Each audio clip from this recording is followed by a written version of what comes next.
can ask questions. It's something we know. So we know the SA node, the AV node, and the bundles and things like that. We won't waste time. So just to state that when we are pacing, we won't waste time on the history. We don't need all that information. It's already on the slide I provided. Okay, just want to check something else. Okay.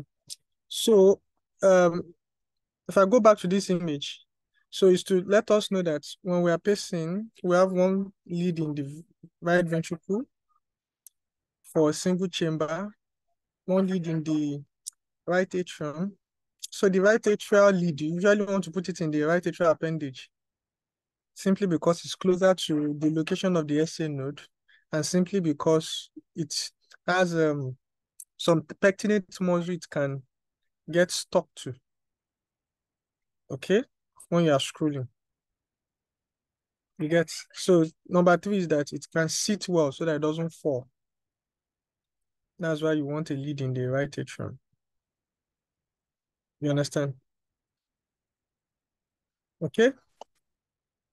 So again, you can passing a lead through the coronary sinus to the LV. So that will be in the coronary sinus. It's not going to enter the LV, it's just going to be at the back of the LV. So that one, you want to use the small or middle coronary sinus vein. Okay. So that you can pace the base of the ventricle or the mid cavity. So don't pace the apex, simply because pacing the base or the mid cavity will conduct activity to the apex so that it can pump well. But when you are pacing with the LV lead, try not to pace from the apex, because you will lose that synchrony you want to achieve. That's if you are doing a bi-V pacing. Sorry, I hope this dog is not disturbing. No, it's fine, sir. We're not hearing it. Okay, good. All right.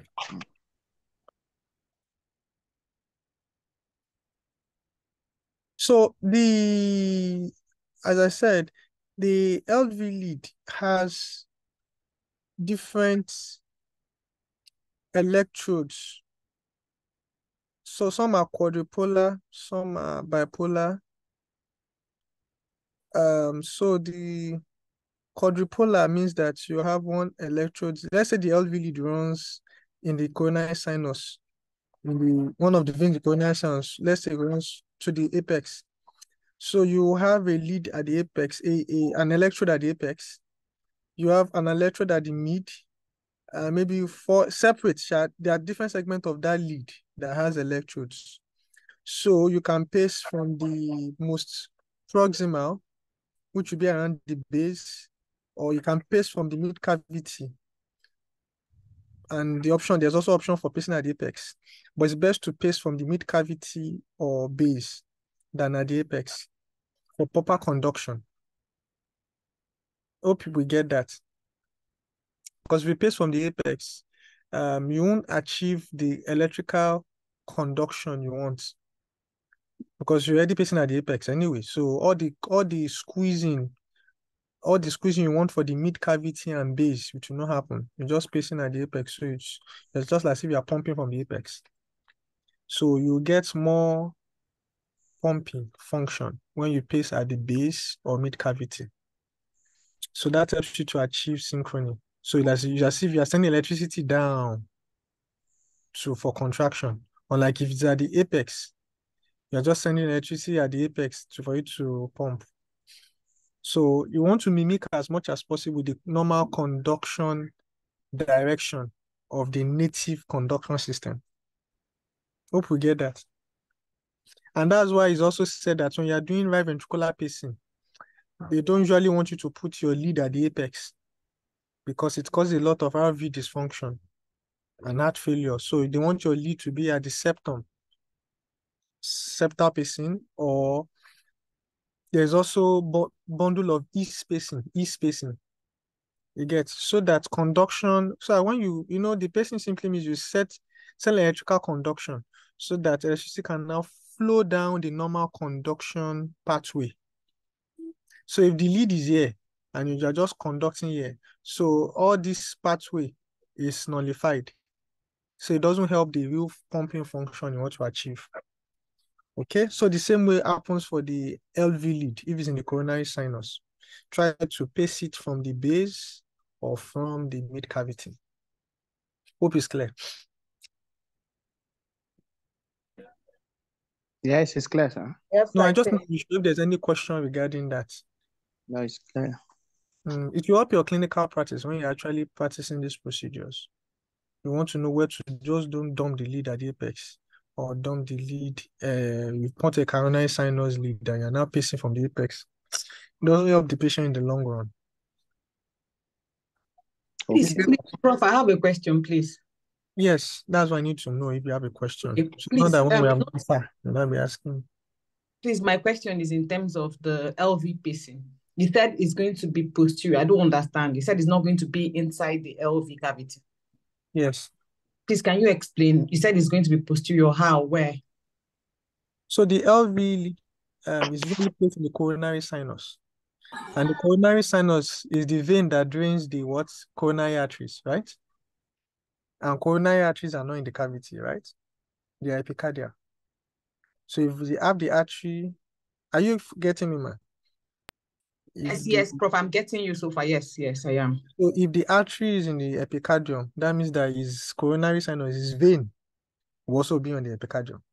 You get that? Now, you want to put the lead through the coronary sinus, when it drains all the veins of the epicardium and myocardium, it drains and empties into the right atrium, right? So there's a place called the coronary sinus orifice, right? That is covered by the Tertian valve, right? It's an MCQ question. This man asked. There's a Tertian valve that is the valve that covers the coronary sinus. Okay.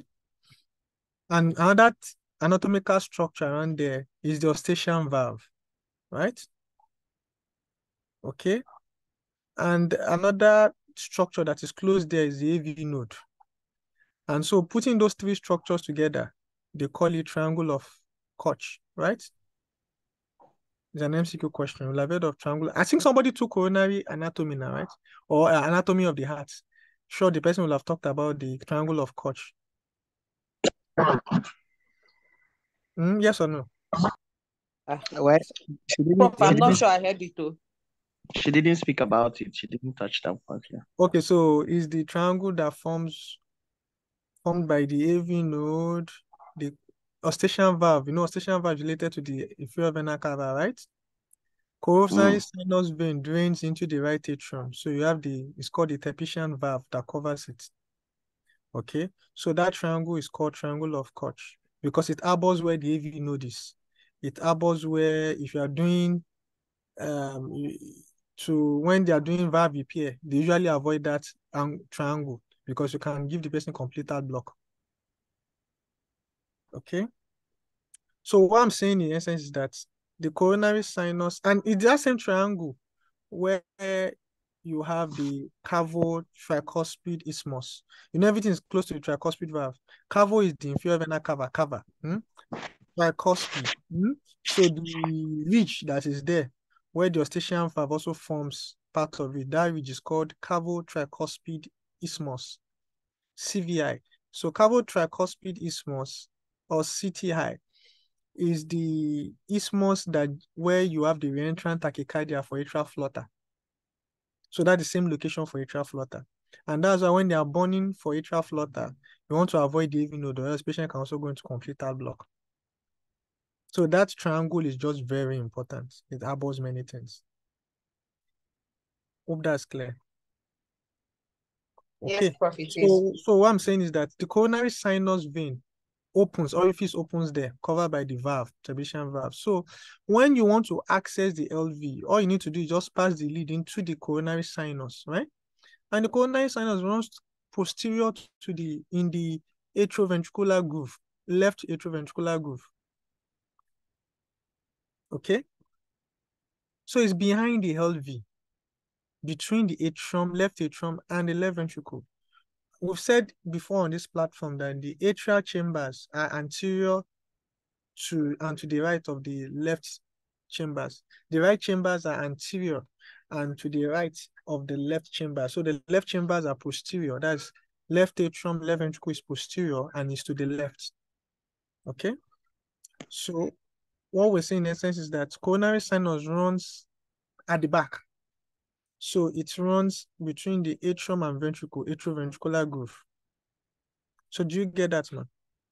So that means if Yes, if the lead has entered into the coronary sinus vein, that's the vein now, that means that the lead is posterior to the left ventricle. You get? Then you have to now access one of the branches that runs to the apex, either the middle vein. You know, the coronary sinus has its own branches, right?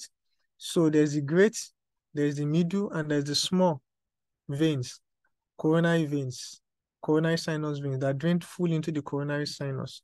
So you have to enter the small or the middle. And that one lead to the apex.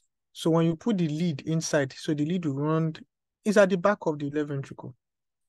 So you want to pace from the, and I said that lead that has run down has different segments that it can pace from.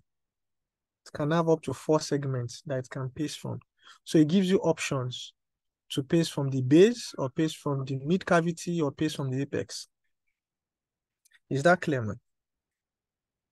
Very clear, Prof. Very clear now. Thank Yeah. you. Thank you so much. So the reason why you should ask yourself, you should ask this question. So why don't you want to pass the lead into the cavity of the left ventricle? The same way you have passed lead into the cavity of the right ventricle. Dr. Kopi, you have the answer to it. Should have asked that. Why don't they, maybe somebody has ASD or something, just pass through the ASD and get into the left atrium and go and screw the lead into the left ventricle. Or you just do septal puncture and have access. So the question is, why do you think they don't put the lead inside the ventricle, the left ventricle? I don't know if this may be correct, but you explain about the pacing, direction of pacing, or if we have to pass it through the left ventricle, we might, there's a chance that we may create a shunt, a connection between the right and left. Professor, it doesn't, patient has already has an ASD, so why won't you pass it? There's already a Okay. shunt because the patient has an ASD. Or you see patients that they want to do mitral valve, valvuloplasty, balloon mitral valve. You know, they get access from the right side, right? Okay, I don't know. Maybe. Well, why? President, sir. Just to keep us active so that we don't sleep. Yes, right. Prof, sir. Yes, sir. Prof. I'm hearing you, Professor. Yes, sir. I think probably because of the pressure that is there in the left ventricle, and also the force at which the left ventricle contracts, it may lead to easy dislodgement and migration of the lead away from the site that it was meant to pace. That's one. Then secondly, if there is left ventricular puncture, the patient may have serious bleeding that can cause cardiac tamponade. That is another reason that I can think of, sir.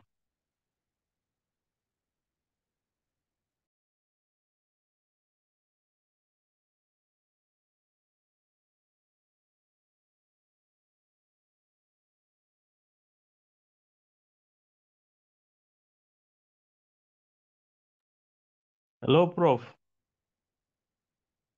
Hello? My network. Is it my network? Hello?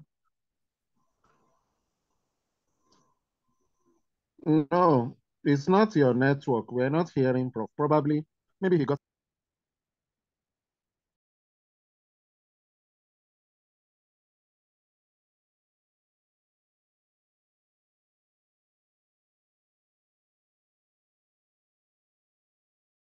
So, Chief President, sir. So the most important thing, the reason why Yes, they sir. don't put a lead inside the LV in the cavity is because it's going to form clot. Anything you put in the cavity in the LV is equal to clot. So Okay, rather than okay. giving the patient stroke, you just don't bother. So that's the reason why. Okay, so we can move on now, right? Any more questions on this stage? Prof, sir. Yes, Prof, ask sir. if you have a Yes, question. Yes. just wondering that why would what you just described happen on the left side but not on the right On the side? right side. Fantastic question. Yeah, fantastic question. It's a dilemma. But one important thing is that for the left side is a high pressure cavity, as been said. And number two, you'll have expected that the right ventricle that is low pressure cavity should not form clot as the right ventricle. But technically, they just have a lot of clots when they put it on the left side, to the extent that they will need to put patient on anticoagulants.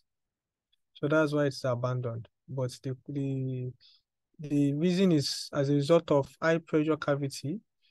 And when you screw in the lead, there is already an endothelial damage or endocardial damage, which is a source for thrombus formation when you screw in the lead in the endocardium, okay, in the left side, in the high pressure cavity side.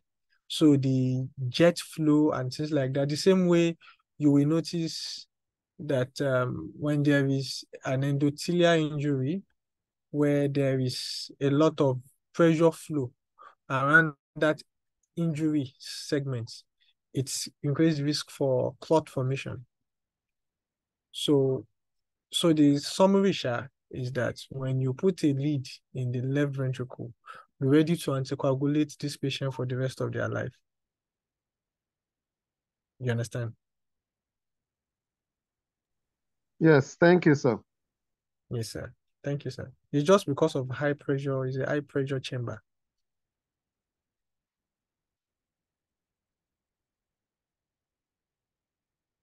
So I don't know if my slide is moving. But it's moving.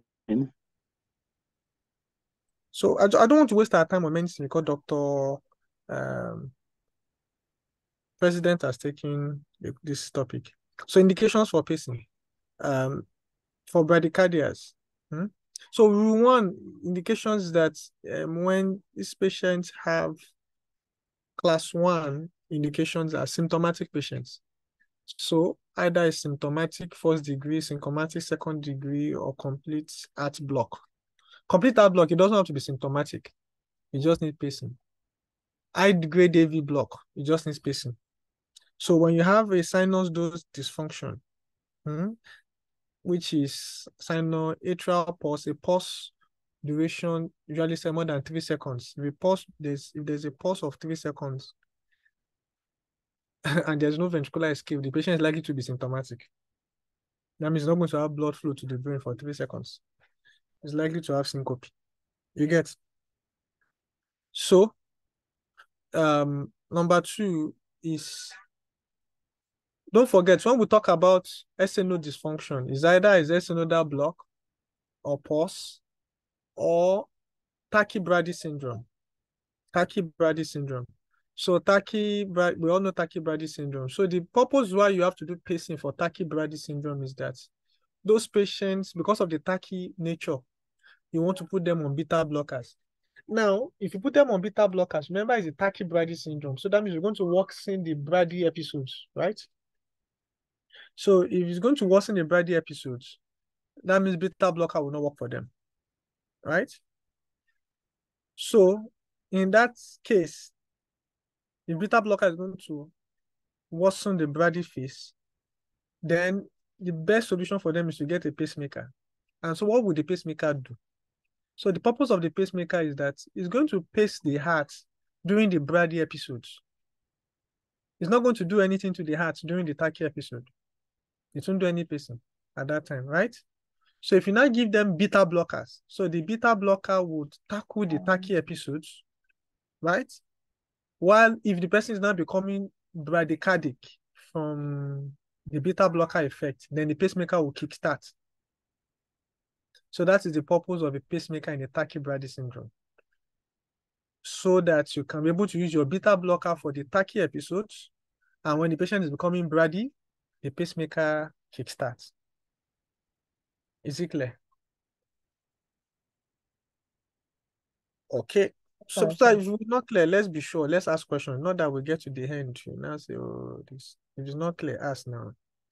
The reason why I'm not taking too much time is because our president has taken this topic before.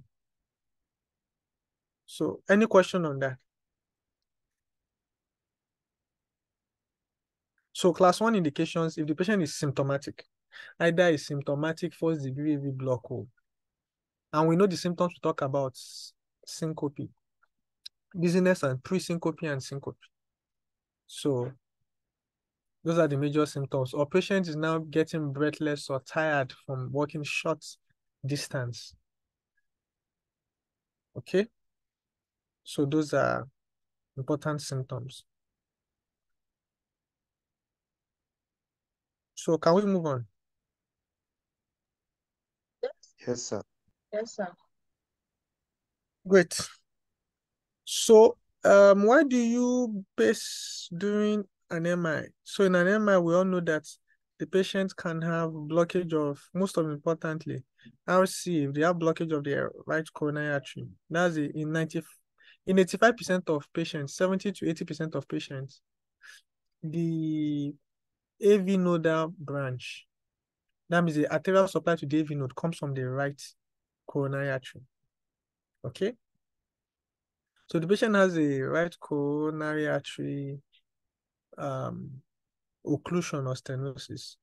Most likely they will come down with bradycardia.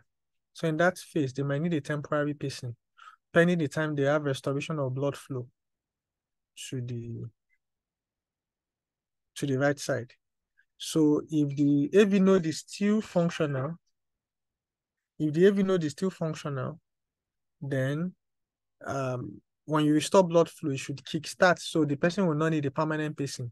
So temporary pacing will have worked for the patient at that time. We get it. But if the AV node does not get restored, then we have to convert the person to a permanent pacemaker. So the question you now ask yourself is that how do you bridge between temporary to permanent? When do you know to stop the temporary and you should start permanent?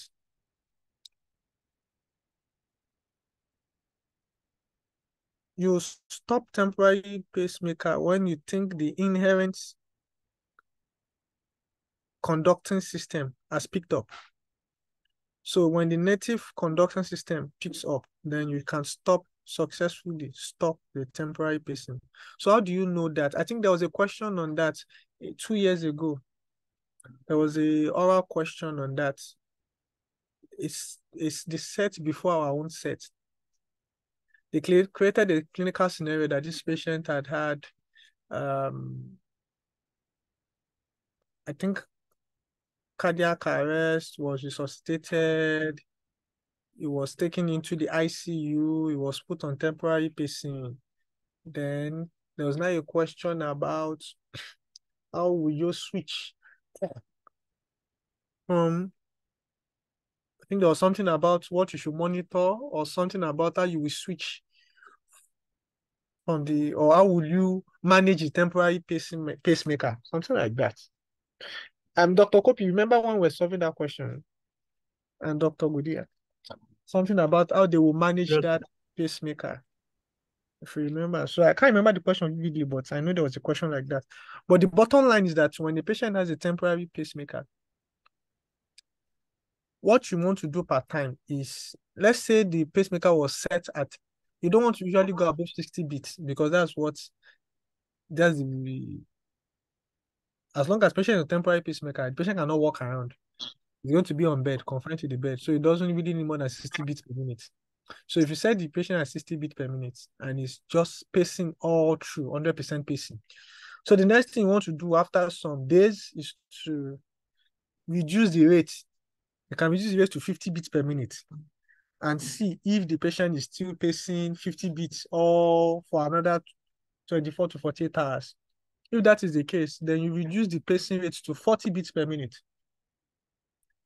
If the patient is pacing only 40 beats per minute throughout again for the next 48 hours, it's likely that the patient is pacemaker dependent because the temporary pacing will not even let you go below 30 beats per minute. So any patient that cannot pace more than 40 beats, then that patient, you have to convert him to a permanent pacemaker. However, let's say we started at 60, you came to 50, and it's still pacing. And if you come to 40 beats per minute, and the patient is pacing his normal heart rate at 50 beats per minute, and the temporary pacemaker is on 40 beats per minute. So it tells you that this patient is pacing more than the pacemaker rate, right? So it tells you that this patient intrinsic is back up. So that kind of a patient, you can gradually withdraw the temporary pacemaker. So what you do next is that you are pacing at 40 and patient's heart rate is 50 beats. Then you can switch down to 30 beats. Heart rate will still be at 50 beats. So after another 1 or 2 days, you can remove the temporary pacemaker. Is that clear? Because you're going to get calls from your ICU if you're working in a private center and all that, and the anesthetist is asking you when are we going to stop the temporary pacemaker? Patient is on temporary pacemaker, how do we manage? They will call you as a cardiologist. Even if it's your cardiothoracic surgeon that put it, they will call you as a cardiologist. So you should be able to know when to stop it. So I'll give you a little example. So we had this patient that had atrial myxoma, and so went for it was referred from Ibadan. So had atrial myxoma, had a surgery, and they excised the myxoma. All right. So after, they do it on bypass. So when the patient was returned back to the bypass machine, sorry, when patient was removed from bypass machine and the heart was restarted, he was having brady. So, temporary was just placed him. Temporary pacing lead was placed him. Okay, so they started pacing the heart at 60 beats per minute. So at 60 beats per minute, they found that his blood pressure was still dropping. She was getting an invasive blood pressure of 70/40, something like that. So that was not good. So what they did was to increase the pacing rate. So they increased the pacing rate to 90 beats per minute, and the patient was having BP of 120/70. Hope we are following the story. So they came out of the theater. Patient was on 90 beats per minute on pacemaker. So the following day, they tried to reduce the pacing rate to 60 beats per minute. Blood pressure dropped again to around 90/60. So they were still not comfortable that this patient, so they increased the pacing rate back to 80 beats per minute, and patient was having BP of 120/70, 130/70. So they were like, okay, they just call the cardiology unit, let them come and put permanent pacemaker on this patient.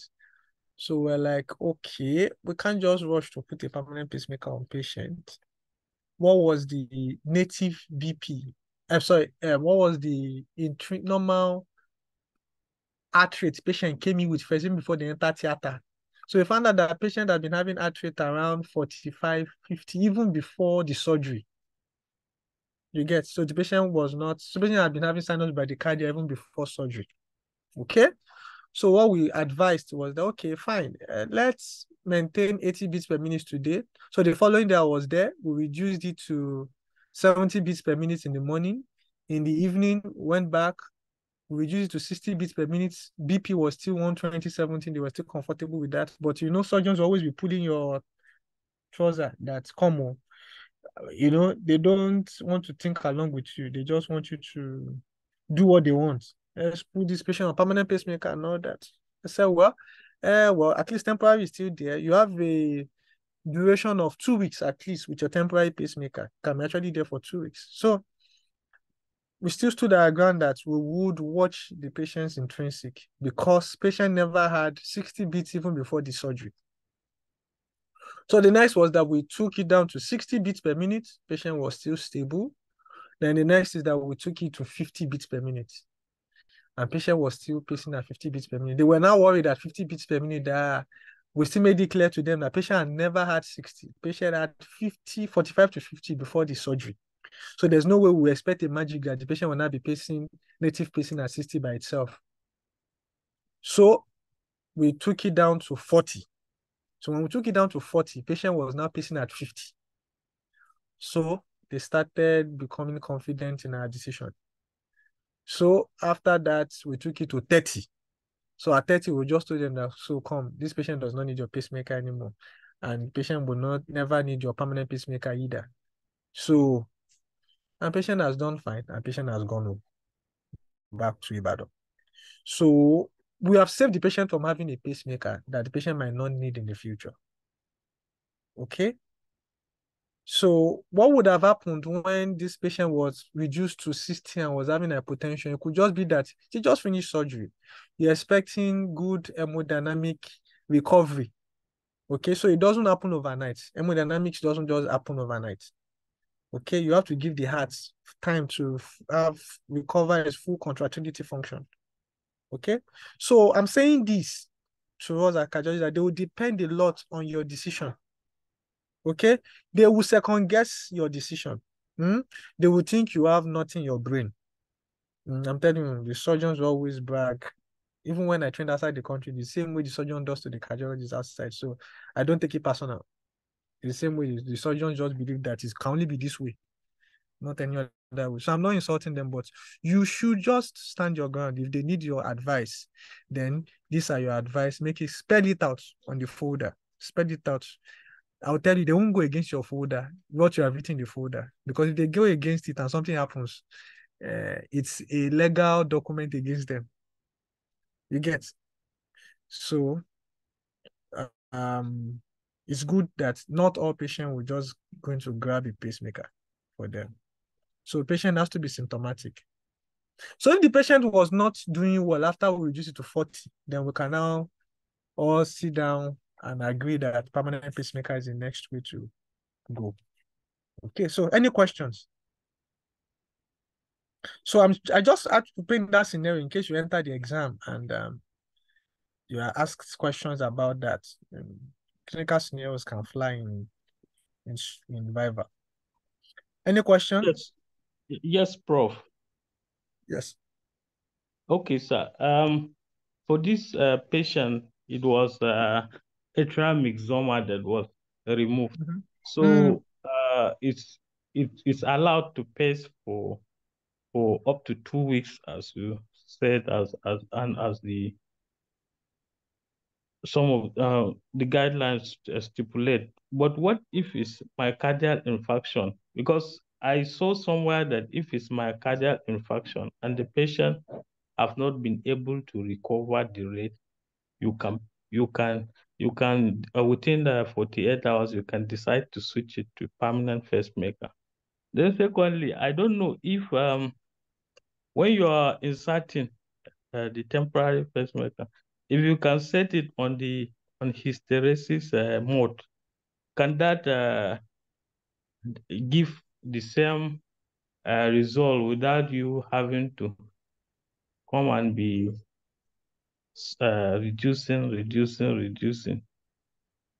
I don't know, because I don't know how the thing work. I just read, so I was like, if I were asked this question, I would say maybe I would set it at the hysteresis mode. That is a mode that will go at a rate lower than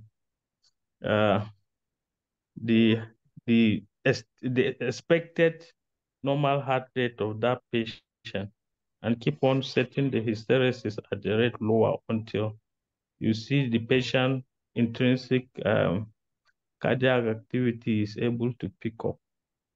So can that happen on the temporary, or it's only on the permanent pacemaker? Thank you. Okay, so we'll take the two questions. Thank you for the question, Chief President, sir. So question number 1 is that, can a patient that had MI have that you don't need to, you should only wait 48 hours, right? To check for temporary, and if it doesn't recover, just go to permanent, right? Yes, sir. Yeah, so in the rule of medicine, never say never. So when you restore coronary perfusion back, sometimes, I'll tell you one thing. So there are 2 ways heart block can happen in a patient that has MI. 1, it can be a presenting feature that there was a blockage of the vessel, right? And there's no blood flow to the AV node. Let's say the right coronary. It can also be the circumflex anyway in 15% of patients.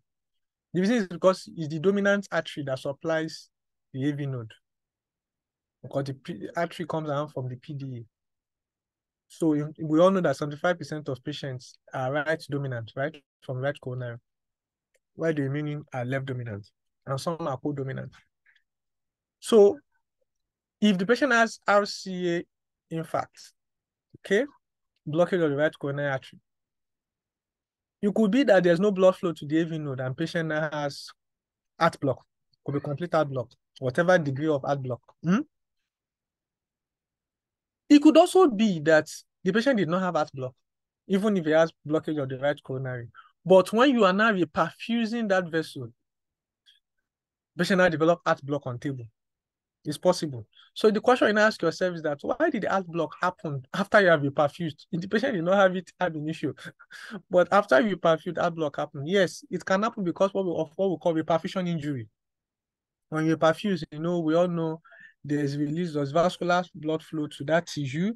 There is release of reactive free radicals and all that around an infected area, which can now cause the injury on the AV node and cause AV node dysfunction and cause an heart block. Right? Are you getting it, sir? So those are the 2 reasons why a heart block can happen in the patients that have coronary artery disease. Now, if you restore blood flow to that vessel, remember, as I said, you could just be a reperfusion injury that is happening.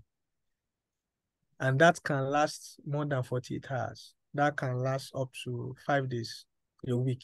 The same way you have in Dressler syndrome, which we all know is a reperfusion injury, right? Yes, So sir. what I'm saying in essence is that we should have low threshold for just jumping to pacemaker. Don't say that after 48 hours, if it's not there, let's just go in. It could just be an reperfusion injury phase, which can recover. As I said, your temporary pacemaker can be there for 2 weeks, as long as the patient is not moving around. So there is no hazard anymore. So give it time. Just give that patient the benefit of doubt that they might escape pacemaker. We've done this for 2 patients, and they've escaped pacemaker. So pacemaker, if the patient can escape it, if you are the patient, you ask yourself. In fact, patient keeps asking us, is there no other treatment apart from this bad treatment? If they can escape it, fine. But if they cannot escape it, then they have no choice. Hope you get it, Chief, sir. So it's clear, Dr. Godia, you're with us now. Yes, Prof. Yes. Okay, so the second question is hysteresis mode. Hysteresis mode, we should explain to our colleagues that when the pacemaker is in a mode where it falls below the baseline target, so you can put a baseline around 60 beats per minute. Okay, then an hysteresis mode can now be around 50 beats per minute.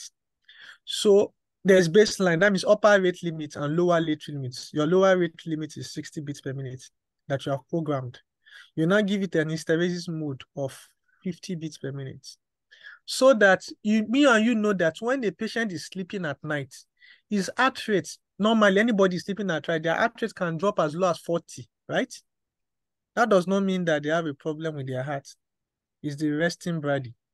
Okay, they can have, even we've seen on Holter monitors, Holter ECG, where at 2 a.m., 3 a.m., patient heart rate can drop as low as 40, 35 at night. But because they are sleeping, they are not doing any activity. You get? So that's what hysteresis mode does for you. It allows you to mimic the bradycardia at below lower base limit of 60 beats. Because if you don't have a hysteresis mode, that means that any patient that falls below 60 beats per minute, you've already set the lower rate limit to 60 beats per minute, meaning that anything below 60 will start pacing. But when a patient is sleeping and is sleeping, their heart rate should be around 50, 40. And you have set your lower rate limit at 60. That means that anytime they are sleeping, their heart rate will always be above 60. Because the moment they drop their normal heart rate below 50, and the pacemaker will kick up. So hysteresis mode allows you another 10 beat drop. You get? It allows you another drop in the heart rate so that the pacemaker will not just kick up.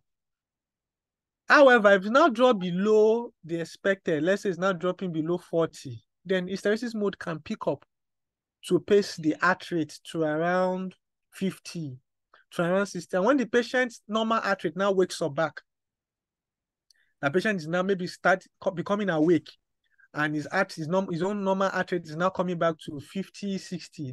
The pacemaker will just switch off again. Always remember in this clinical practice that when you are doing permanent pacemaker for a patient, you want to 99% of the time not want to pace the patient. I'll repeat that again. When you're implanting a permanent pacemaker, this is different from a CRT. When you're putting a permanent pacemaker in the patient, you want to, at 99% of the time, not pace the patient. You don't want to pace the patient. Why? So that you can save the battery life, 1. 2, so that you can allow the patient intrinsic activity to come up. Because the moment you continue to pace and pace 100% of the time, that means that patient intrinsic activity will be redundant. So the patient's intrinsic activity will never come up again. But that's not what you want to achieve. You just want to support the patient's intrinsic activity. So don't always want to pace the patient with your programming every time. You get? So that's where a lower base limit of 50 is fantastic. Okay? It's only when you're at 50 and they're symptomatic, they can go back to 60. So that you are giving that allowance so that that patient's intrinsic activity too can come back, can come up. I hope it's clear. So to now answer your question, Professor Godia, hysteresis mode is not a feature of temporary pacemaker. It's not a feature of temporary pacemaker. Hope you get it, sir. It's only a feature of permanent pacemaker. Now for hello, Prof. CRT. So just 1 minute, sir. So for CRT, CRTP, CRTD, you want to pace the patient 100% of the time. Because the main purpose of a CRT is to achieve synchrony, right? So the patient ab initio has dysynchrony. That's why there's a wide PRS complex, meaning that the right ventricle and left ventricle are not pumping at the same time. One is pumping before the other. So that's a dysynchrony. But when you put in the CRT, you are the one controlling the pacing now. So you are the one controlling the pumping. So you are the pacing at the same time. So you want to achieve synchrony. And the only way you can achieve synchrony is that the patient's native cannot achieve synchrony. So you have to override the patient's native by putting a CRT. So you have to pace faster than the patient's native rate. That is when you can achieve your desired synchrony and effective cardiac output. So that's the difference between a CRT pacing from a permanent pacemaker pacing. Permanent pacemaker, you don't want to pace the patient most of the time. You want to pace the patient at the least possible time, at the least possible duration. Yes, sir. So you can answer your question, sir. Yes, I just want to inquire, at what percentage of pacing do you say the patient is now pacemaker dependent? Yeah, no. So when the patient has 100%, it's pacemaker dependent. 100. Okay, thank you. Yeah, so moment is 100%. So, and how do you know the 100? You want to know the pacing AP. So if you are reading, we'll still go through programming. We'll go through program so that you have to know how do you know when it's 100. There's a way you know when it's 100. You might not really see 100 on your pacemaker programming results, but there's a way you can calculate 100%. When you see A sense V pace and you're seeing 90, you're seeing 95%, A sense V pace 95%, and you're now seeing A pace V pace 5%. That means that that's already 100% for the ventricle. Yeah. 95 plus 5 is already. So you won't say that I only saw 95%. And it's not 95%, it's already 100% because it's 95 plus 5. Yeah. So there's a way, that's why I said we'll go through the programming sheet, which we'll still do on this platform. Might not be now, but it's Okay. yeah. Okay. Okay, Prof. So in CRT, the person is 100%, and there may be no need to set it as set hysteresis mode, right? So you need to get why we are doing CRT. You are doing CRT because the patient has Hello, Prof. symptoms. So sorry, Prof. Prof, I don't know when you're done with this question. You should...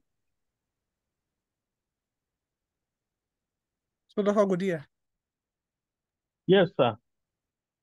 So what I'm saying is that in CRT, patient has desynchrony. Patient's intrinsic activity is desynchronous. Patient does not have heart block, complete heart block, does not have bradycardia in CRT. Patient does not have bradycardia. Okay? Patient has desynchrony. Right and left ventricle are not pacing at the same time. Okay? So that desynchrony means that one is pumping before the other is what is causing the low cardiac output ejection fraction because one is pumping before the other. Your main aim is that you want to achieve synchrony, right? So that if you achieve synchrony, then you can achieve good pumping, good cardiac output. I get in, Dr. Godia. Yes, Prof, yes. Yeah, so just open your mic. So that simply means that if you allow the patient to pace his own native, then there'll be desynchrony. Abi? Yes, sir. But if you are using the pacemaker's leads you have inserted, that means that if you are the one controlling the pacing, the patient will be having synchrony. Abi? Dr. Godia. Yeah, yes, Prof. So that means that as long as you are the one doing the pacing, you are going to be having synchrony. But the moment the patient's native comes in, it will be desynchrony. So you have to know why the pacemaker is there or the pacing battery is there. You are putting it there to achieve synchrony. And the only way the patient can achieve synchrony, which will be equal to good ejection fraction, will be that the patient has to pace synchronously with the leads inserted. But the moment the patient's native comes in, that means that the patient's natural native is that is a desynchronous pacing. Is good. It has naturally. You want to avoid that desynchrony. That's why you're putting the pacemaker there. So that is CRT I mean. So that's why you're putting the CRT there. So you want to achieve synchrony with the CRT battery. So the patient will have to pace 100% of the time to achieve synchrony.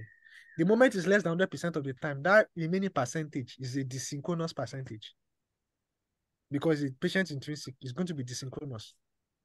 I need to be sure if you got this. I got it perfectly, sir. Okay, I guess Dr. Kopi was trying to ask a question. Yes, I'm so sorry for interrupting then. I thought I was going to add the questions up. I wanted to get more clarification on this hysteresis mode so that my mind can be clear on it. So if we, from my understanding, what you're saying is the lowest rate limit you can set for a pacemaker at which the pacemaker should kick up or get activated if the intrinsic activity of the heart is not yet up and running. If you set that, what about during the day when the patient is having the normal activity and the intrinsic mode drops and it is not yet at the hysteresis mode? Does it mean that the pacemaker will not be activated to pace? Or maybe Yes. I don't get the hysteresis mode. So you have to get the hysteresis now. So as I said, that's why I give us an example. When you are setting pacemaker rate, there's base lower rate limit. There's upper base rate limit. Don't mute your mic so that I'll be sure you are following me. So if you're not getting it, I'll be sure you didn't get it. So lower rate limit, upper rate limit. So lower rate limit is usually 60 beats per minute that you set it. Upper rate limit usually put it, depending on the activity of the patient, you can put it as high as 170, especially for young patients. Okay. Okay, so that they can have, when they are running, there can be rate response. They won't be having syncope when they are running. Because someone can run and it can go as high as Sabi on 170 and something like that. So you want to meet up with that running so that they won't be falling down when they are running. So now let's now come to lower rate limit. We all know that when patients are sleeping, especially elderly patients, their heart rate can drop to 50 beats, Abi? Naturally. Naturally, it can drop to 40 beats per minute when you are checking your Holter ECG. That means a patient that does not have a pacemaker, natural patient, natural. So the question now is that if you now put, let's say you now give a patient a pacemaker, and you set the lower rate limit at 60 beats per minute, it simply means that when he's sleeping and his heart rate drops to 50, the pacemaker will have to kick up. Abi? Yeah. Because that's the lower rate limit. But that does not mean that it's abnormal. 50 is not abnormal. But because the pacemaker says that anything below 60, I must pace, he start pacing. Abi? Yes. Yeah, so that is where hysteresis now comes in. Hysteresis is not the mode that will still allow the heart rate to fall even below as low as 50. So that when he's sleeping and his heart rate is around 50, 51, the pacemaker will not be pacing. So he'll be saving battery life. That's my question. So does it mean that hysteresis mode only set at night? Or we're just saying hysteresis mode, so get it well. So hysteresis mode just allow you for further drop. It's not set at night. It just allows you for further drop to around 50, apart from the lower base limit of 60. Okay, so do we set two lower rate limit? Like say we set 60 beats per minute as the lower rate, then we now set further hysteresis mode. Yeah, so other hysteresis mode is usually like 10 beats lower than the lower base limit. That's why it's called hysteresis mode. So I'll tell you one thing. The question you should ask yourself is that why should we not just have ab initio set the lower rate limit as 50?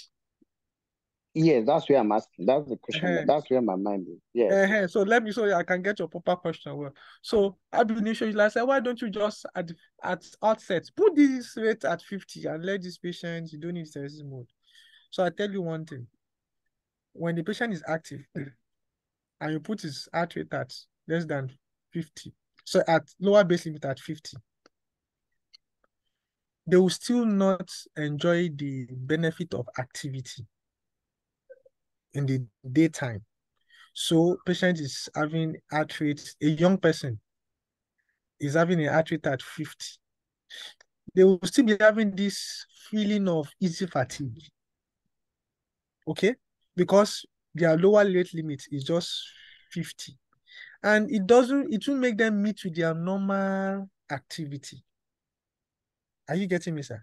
They will still be feeling symptomatic somehow. So that's why if you put it at 60, it still makes sense. So that with their activity, remember that patient can be pacemaker dependent, right? Meaning that it's the pacemaker that will be pacing for them. So it means that they can be able to do their normal activity at normal heart rate of 60 beats per minute.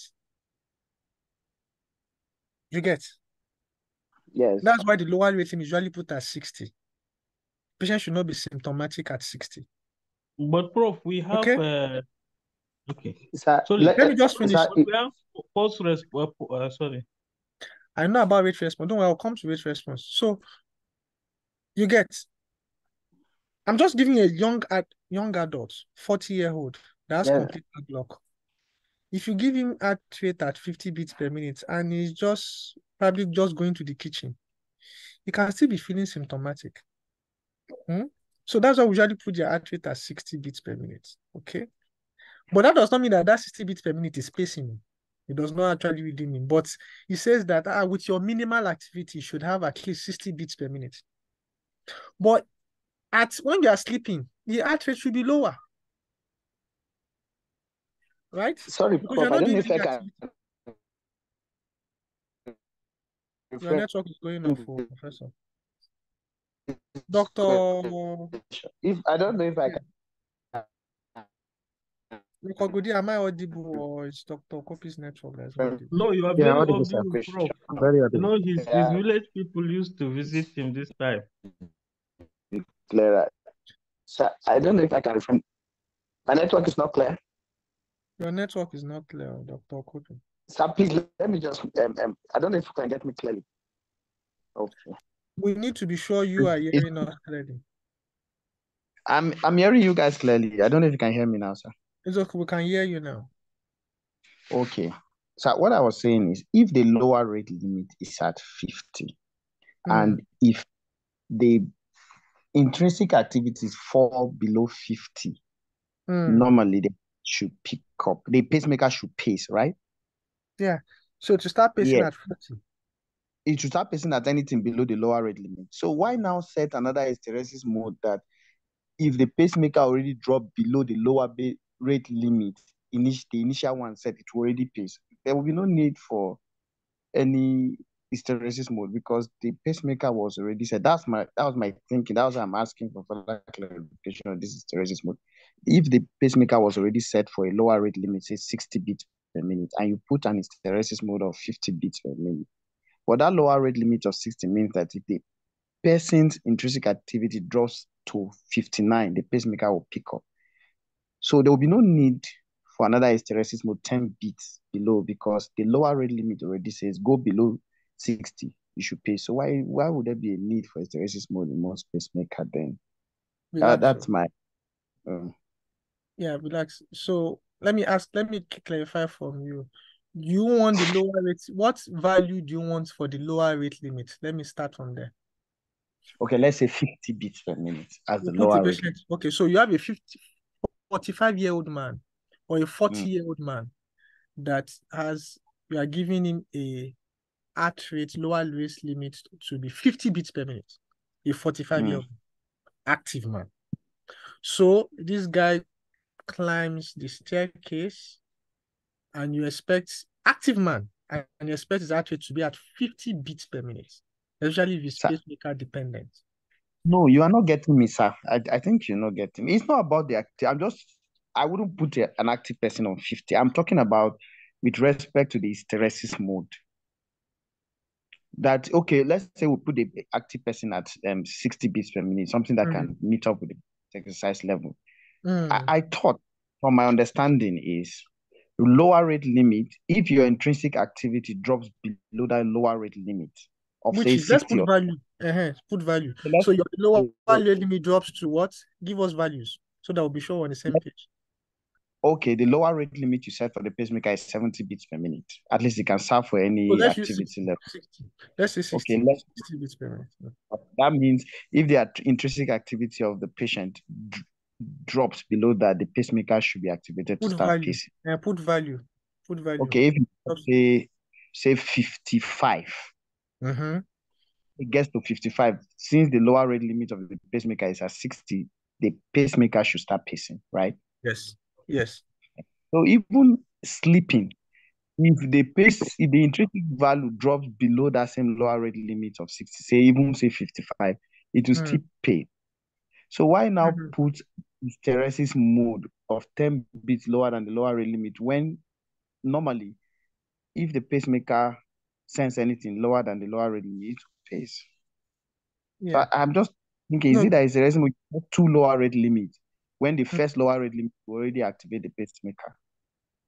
So the question I'm going to ask you is that if a patient has a heart rate of 50 beats per minute while sleeping, do you want the pacemaker to pace while sleeping? So it will not. So does it mean that at that stage the pacemaker itself will now reset and say, okay, lower rate limit don't work when we are sleeping? It's only the hysteresis mode. So what we're saying is that the lower rate limit will not kick in. Okay. So lower rate limit helps you to, apart from it being a lower rate limit, that if it goes below this, you start pacing. If the moment you initiate an hysteresis mode, it gives it another allowance that you don't have to pace every time. Yeah, now I get it clearly. That's what I was asking for. Yeah, so that's the purpose of the hysteresis, that, okay, oh, this patient is sleeping, let's wait. Okay, So it's sensible. is it time dependent? Is it that it is all the patient will have to activate it, all the machine is aware that at this time of the day we are moving to hysteresis mode? Okay, so let me tell you other features of a pacemaker so it will help you. So number one, some pacemaker has grade though. Don't mind the one they are just giving us in Nigeria. Now cost. Because normally a pacemaker from US now costs like $15,000. So if you tell the patient now, go and make $15,000 for pacemaker, I will just tell you that it's going to CBN to collect money. So I'm just going somewhere. So some pacemaker has some advanced features. So one, there are some pacemakers that can tell you the volume status of a patient. It can tell you that the patient is having fluid overload. Wow. So I'm just telling you to know that our pacemaker can have memory. Some pacemakers can help you with cardio-inhibitory syncope. Cardio-inhibitory syncope, meaning that they sense that, oh, there's increased vagal tone, vagal activity, this person is going to have a syncope. Let me kickstart. So you can see those ones are not dependent on heart rate. They are not just saying heart rate is below 60, you start pacing. You get? So I'm just telling you that there are other advanced features. So that's where the hysteresis mode 2 has a good memory. It can tell when the muscles are active, that this person is awake. Even if it's at 1 a.m. or 2 a.m., it can read the muscle, it can read muscle vibration and tell you that this person is awake, is active. Okay. There are pacemakers that can tell if the patient is having a lot of fluid in the lungs. Wow. Can check volume status. So don't think that pacemaker is only heart rate. It's not only heart rate. Okay, sir. It's clear now. The one they said to us in Nigeria and I just heart rate too. But I'm telling you that pacemaker is more than heart rate. Okay, sir. It's clear. I think I'm clear now. Thank you, sir. Yeah, do anybody have questions? Let's clarify these things. That's why I'm not just, because thank God Dr. Gudi has taken this topic before. So we're just looking at extra features that can come in the exam as oral or clinical practice. Any questions? Okay, so if there are no more questions, I wish there are questions, but if not, we can move forward. Professor Nature, I salute you, sir. And I thought I saw Dr. Asugwa. Good evening, sir. God bless you, sir. It's nice hearing your voice again, sir. God bless you, Professor. Thank you, sir. Yes, and I salute you, Dr. Asugwa. Okay, so we'll move on. So we've talked about the pacemaker. My slide is okay, good. So we've already talked about the tachybrady syndrome, which is a feature, and I'm sure Dr. Godiato has talked about this. So we said the reason why you put a pacemaker in tachybrady syndrome is that at this tachy episode, you need to give them beta blockers, right? Okay. And please, when you have patient with tachybrady syndrome, please always remember to anticoagulate them. Some of their tachy episodes could be AFib, and so they come down with stroke. So try to anticoagulate them also. So in this tachy period, patients can be on beta blockers. But remember, when they are now having the brady episode, the brady can be very, very long. At that time, if the beta blocker can now worsen the brady. Okay? So when your drug is working at the tachy period, the pacemaker will be working at the brady period. So you can go high on your beta blockers because your pacemaker is going to be helping the brady period. So that is the importance of a pacemaker in a tachybrady syndrome. Hope it's clear. I won't waste our time on all this AV block. We all know completer block and all that. So we won't waste our time. So temporary, so two types of pacing. We have the temporary and the permanent. So the temporary is, you should know how the temporary can be applicable. So with temporary, when can be to transvenous system, meaning that you can pass it from the subclavian vein or from the jugular vein or from the femoral vein. It can also be percutaneous, meaning that your defibrillator, most of us have a defibrillator machine. So defibrillator, if you check that defibrillator on the button, you will see a place for pacing. So that one, to use that function, that means that you have to have a pacing pad. You know, the defibrillator pad, just like an AED pad. So it has to be on the patient before you can activate that pacing mode. So that pad, not the paddle now, pad, must be on the patient for the transcutaneous pacing to work. Okay, then you can set your pacing rate. So it's important to also know that the voltages you use are different. For temporary pacing, either you're doing percutaneous or transvenous, and it's different from that of permanent. So go to that shortly. We all know there are different generations of pacemakers. So pacemakers are generated. This important thing I want to show us. It's important in pacing. Okay. Let me quickly go back to this slide. It's said that if you want to use a magnet to stop a pacemaker, try to make sure the magnet goes around where it can lock the circuit. So this pacemaker, as you're seeing here, has a circuit. It's an electrical conducting circuit. So that means it has a resistance, it has a current, and it has a conduction. That's what makes up a circuit. So you want to knock off the circuit. That's the purpose of a battery. If you are urgently using a battery for either is an ICD, is a CRT, or a pacemaker. So make sure it is over the battery so that it can knock off and block the circuit. Okay. So we all know that pacemaker can be single chamber, meaning that only one lead, like this one, can enter. It can be dual chamber. This is also a single chamber pacemaker. So it can be dual chamber, okay? And it can be a CRT, meaning that there'll be an extra lead that you connect to the header. So we have so this is called the header, where that's a screw where you can screw the lead when you fix the lead inside it and screw it. So that's a screw there, which is screwdriver. It's also called a wrench. So the screwdriver is like a wrench so that you can screw the leads inside. Always remember that each port has a specific location for the chamber. So most of the time, they'll write it on the body. If the upper port is the atrium or the lower port is the atrium, you will see a diagram around the battery to tell you that A is upper. So that means upper port is for atrium. V is lower. You see the box lower. You know that the lower port is for ventricle. And the one that is the third, you can also see the third one, which is for the LV. You will see there on the body of the battery. So don't always assume. Not all batteries have the same location for ports. Don't say that atrium is always on top, ventricle is always below. Don't do that. The manufacturer can choose to make it different. So please always, for each battery, even if the same manufacturer, check the body. Because when you fix everything and you have switched everything and it's now patient is already going and the pacemaker is now not working, you'll be forced back to go and open that pocket back. So please don't say I overknow. Check the body, confirm. Because no patient wants to come back for another opening. Okay. Number three, please, is that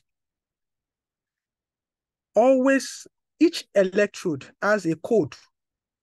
There is no two electrodes that have the same code. You see this white place you're seeing on this electrode, this white place is actually a code. There's a code, a number code on it. So please, when you are implanting, always know which code is for the ventricle, which of the lead is for the atrium, because they will look the same. So you will know which lead is in the atrium, which lead is in the ventricle. And when you are even pulling it in the patient, you won't know because everything is meshed together.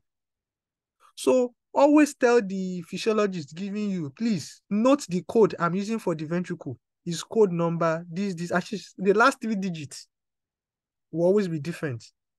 So always know the last digit. Okay, the ventricle, as we start to, is code number so. So they write it somewhere. So that by the time you are fixing the lead into the battery, when you have done everything, you have implanted all the wires, all the electrodes, and you want to fix it in, then the physiologist should now tell you code number so is ventricle. So that you now know where to put it. You now put it in the ventricular port. So don't mix up that, or else you will sweat inside that place, so to know which one belongs to it and which one belongs to ventricle. So please, they should always tell you the code. Secondly, the leads sometimes have different lengths. So some can be 58, some can be 52, some can be 48. So the different lengths can help you tell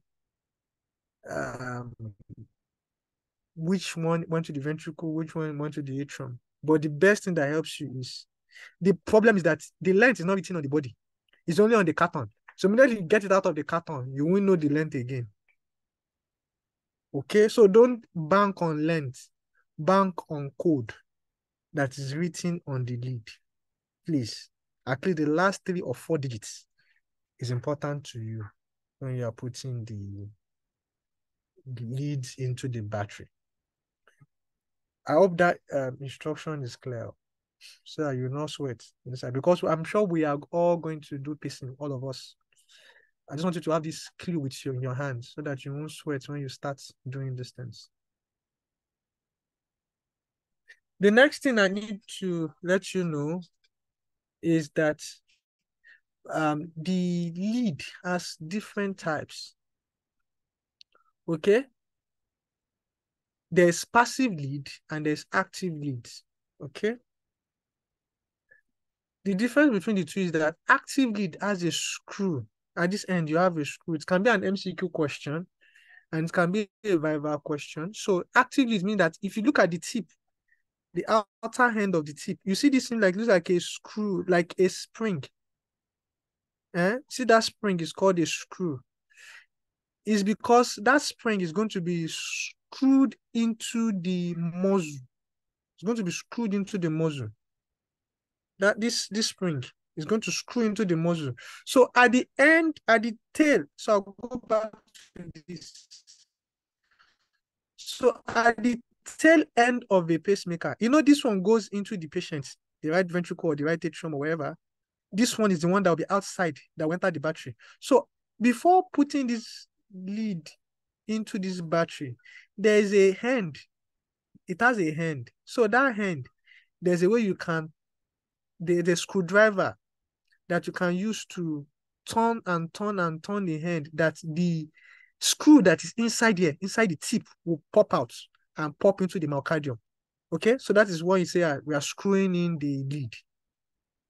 Okay, so we can screw it, we always screw it from the back so it can enter into the myocardium and get stuck in the myocardium.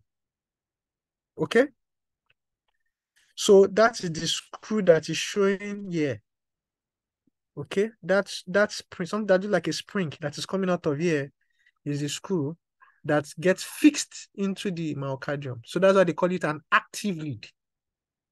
Okay, a passive lead does not have a screw, so it's also called a tine lead. Tine lead. So a tine lead, the way it works is that you see this hook that looks like a fish hook is the one that will get caught up in the one of the trabeculae of the myocardium.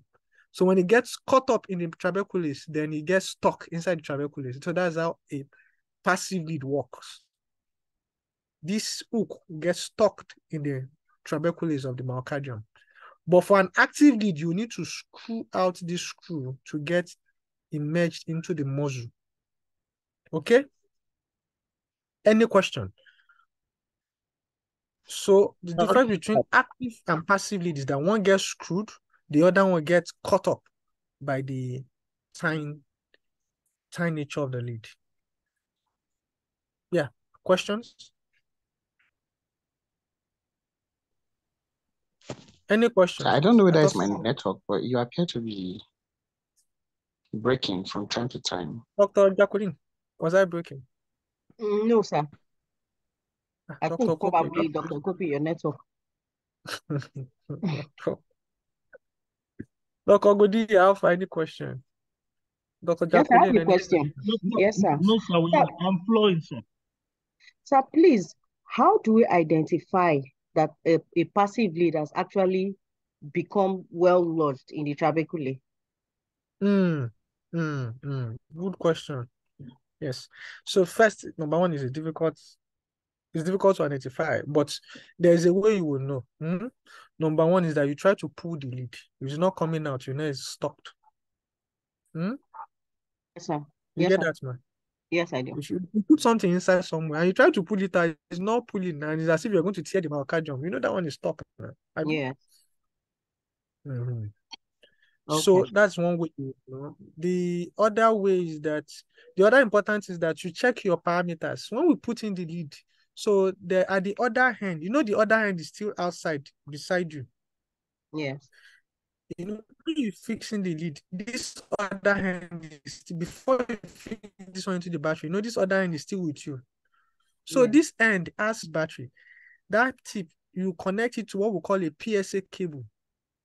So it's a pacing cable. So that cable can help you pace the heart. So that one is connected to the programmer so that it can help you pace and check the impedance. It will help you check the threshold. It will help you check the there's what's called current of injury. Can help you check the current of injury, many things. When you screw in mention when you screw in, that you are trying to cause some form of myocarditis, right? Because you are screwing something into the muscle. Yes, sir. So that myocarditis will give you something like an ST elevation. Okay. You get that?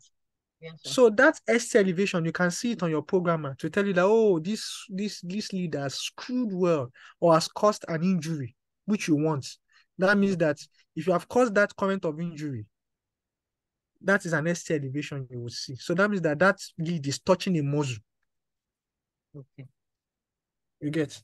Yes, sir. So you always check that parameter. You want to check for a current of injury. You want to check for the voltage. That's the threshold. We will define those terms very soon. You also want to check for the impedance. All right, sir. Okay, Thank you, okay. sir. So, Prof, Yes, sir. so does that mean that the screwed lead will have high incidence of lead mature or fibrosis around it compared with the passive? Okay, so I get your question. If fibrosis will form around when you have an active fixation, right? Yes. So a fibrosis can actually would form. Yeah. Fibrosis too form around the tiny lead though, because the foreign body. Anywhere there's a foreign body, things will try to fibrose around it. Okay. So, but more importantly, there's more fibrosis around the active lead. That's number one. And number two is that this lead has what we call is drug-eluting steroids. Okay. The reason why there's steroid at the tip of this lead, at this tip, is that when you screw in the lead, fibrosis will quickly form, right? Fibrosis will quickly form. And that fibrosis is not a myocardium. It's all just a fibrous tissue. So when they quickly form fibrous tissue that way, they tend to lose threshold because it's not a myocardium, it's fibrous tissue.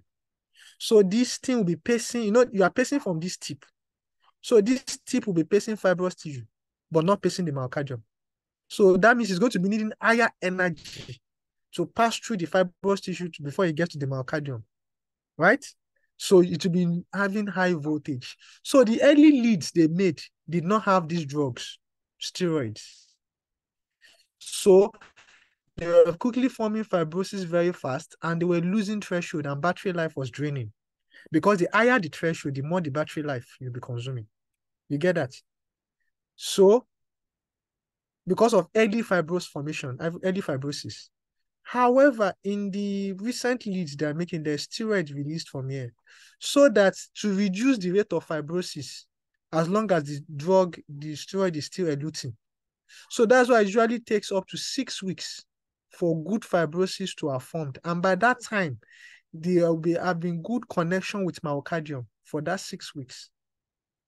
Okay, so that can help you get proper good threshold for a long time and save battery life. Okay, so thank you for coming up with that stuff about fibrosis. More fibrosis will form here than here, but both of them will still have fibrosis anyway. You get it, Dr. Godia? So the importance of the drug eluting is that bro. it reduces the rate of the fibrosis, early fibrosis, so that the myocardium and the screw will have had good contact, okay, for a long time, and you will have stable thresholds for a long time, so that you won't be draining the battery very fast. So that's why they put a drug eluting there. Okay, so any more questions on this? So if it comes out in the MCQ, which one is better, drug eluting or non-drug?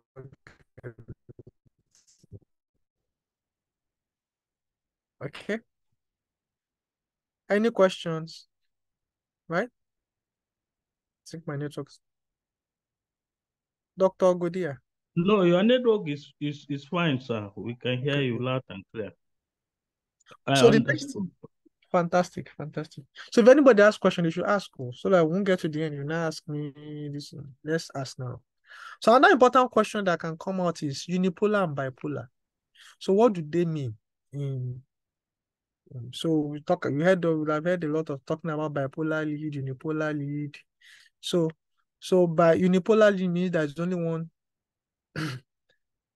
electrode. Okay, one positive, and one negative. So when you have positive and negative, that makes it bipolar, right? So we'll talk about cathode and anode. So we all know that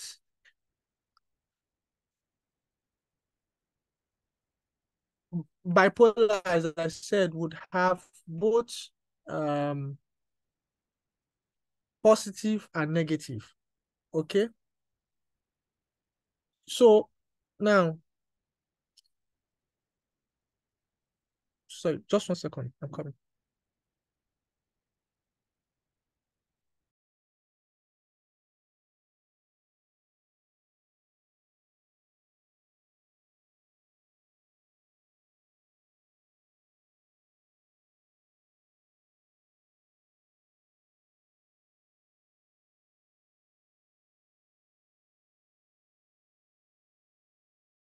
So sorry for that break. So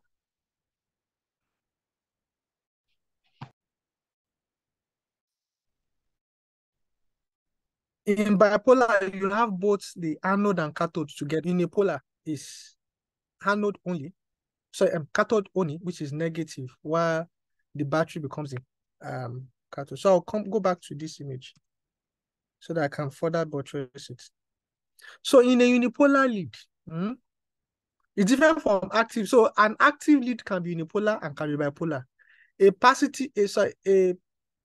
lead can be unipolar or bipolar. An active lead can be unipolar or bipolar. You get?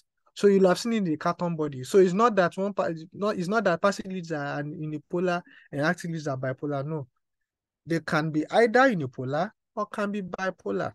And I'll tell you the benefits of each one. So let's explain what unipolar and bipolar means.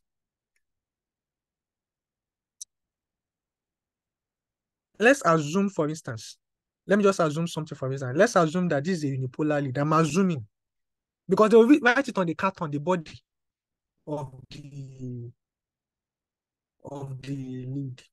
Get. So let's assume that this is a unipolar lead, just an assumption. So it means that this place will be negative charge, right? So that will be the one on the myocardium. So that is the cathode. Now, the positive for a circuit to complete, there must be a negative charge, a positive charge, right? For where the current will flow from and discharge from. And there will be the conduction, the resistor, or the resistance. Okay? So for that means for a circuit, I'm just trying to tell us what makes up this thing. So we would have a negative charge here, which is the one going to the myocardium. There must be a positive charge. So the battery becomes the positive charge. All right. And the battery is going to conduct using the body fluid as its conduction. We all know body fluid can conduct electricity. That's why if you touch a current, you will shock because it's going to conduct, right? But if you put a plastic in a current in an electrical socket, it won't shock you. Why? Because the plastic does not conduct. So the reason why is the question you now ask yourself, why would it shock you? Because your own body system, body fluid can conduct electricity. Water can conduct electricity. Right? So negative charge is in the myocardium. Then for a unipolar, it only carries negative charge. It's cathoded. So positive charge is the battery. The body fluid will conduct. Okay? So that is how a unipolar works. Dr. Godi, am I still audible? Just want to be sure my network is audible. Yes, you are audible, sir. You're audible. Good. Great. So the next thing is for bipolar, and I'll tell us the benefit of one over the other. So the bipolar, remember that at the tip, we said there's a screw, right? That comes out. Let's say for active lead, there's a screw at the tip. So that tip is the negative charge, okay? That is touching the myocardium. While you see this black part, this electrode part, this black electrode part, is where you have the ring, okay? You see that black ring is the positive charge. So when you have this ring and this tip, then negative, positive. So that is the circuit. Okay? So that is the bipolar lead. Okay? So unipolar simply means that it carries only one charge. I'm just using this as an hypothesis. I'm not saying this is unipolar.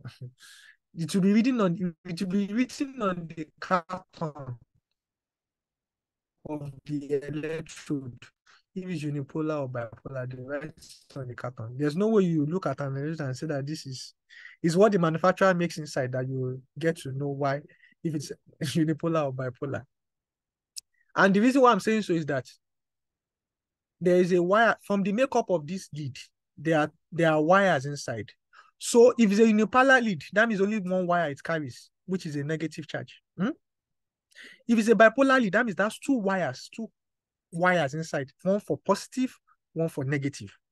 You get? So there's no way you look at this lead that is insulated and tell me that it is bipolar or unipolar, because you cannot see the wire inside.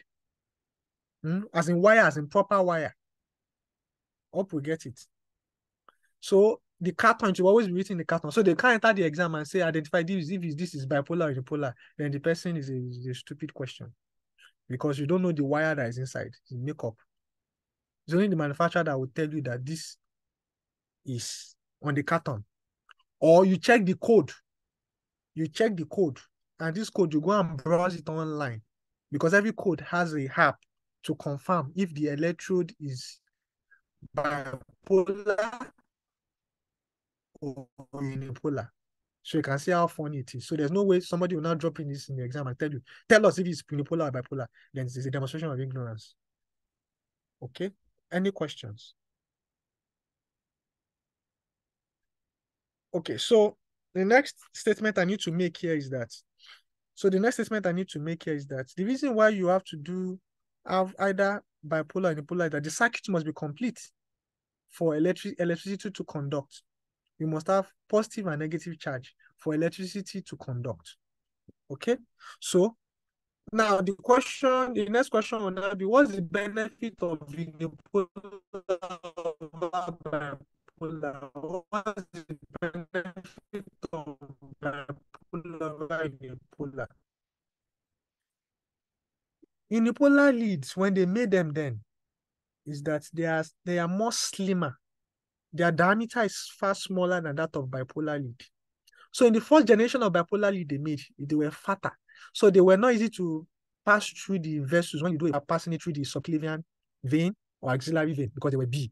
So that's why they made the unipolar lead, because it's only a single wire inside. So that was slimmer. So it was easy to navigate. But as knowledge advances, they were able to now make smaller bipolar that can be almost close to the size of a unipolar, as slim as a unipolar. Okay? So the being slim does not count anymore. It's the previous generation that were fatter. That's why unipolar was used, because it was slimmer. But now they are now slimmer bipolar leads. Okay? They've been able to factor out making a bipolar lead to be as slim as a unipolar lead. Now, what is the advantage of a bipolar over unipolar? The advantage of bipolar over unipolar is that, one, is that when this electrode fractures, remember there are two wires inside. The second wire can work. Remember there are two wires inside. So if it fractures, and let's say by the help of God, it's only one wire that fractured inside this single lead, the second wire can still do its work. So that second wire will now be converted to a unipolar. Remember, it's bipolar because there are two wires inside. So if there's a lead fracture, which can happen, then the second wire will work and be converted to a unipolar. So that means the battery and the wire is still working. But for a unipolar, if the wire fractures and the lead fractures the lead fractures and the wire fractures, then it is already useless, because there's no second wire to do the function of anything. Is that clear, sir?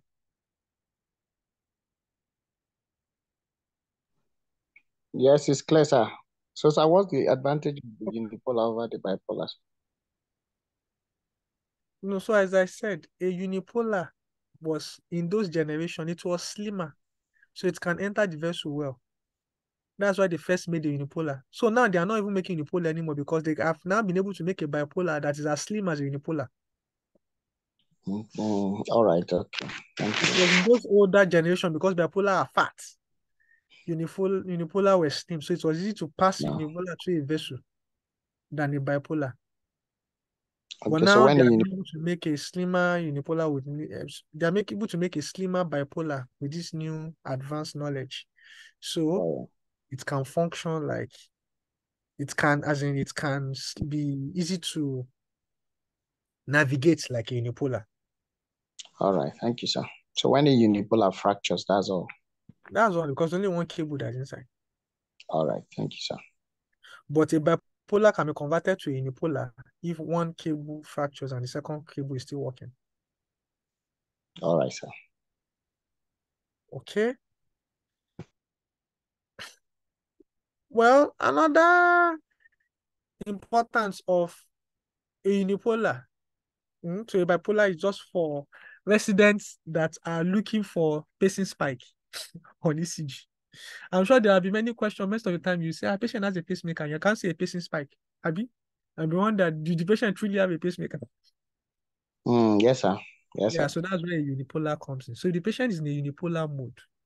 Remember those old ECGs where you see one big pacing spike, like almost filling the whole lead and filling the whole strip. That's the unipolar pacing. Looks like the wall of Jericho. I'm telling you, so that's the unipolar pacing. That's I didn't see a pacing spike. I must say a pacing spike. That's because in a unipolar mode. And the reason is why you see that large pacing spike is because, don't forget, I said this end that is in the myocardium is the cathode, right? Why the battery is the anode. So compare the distance from the heart to the battery is long, right?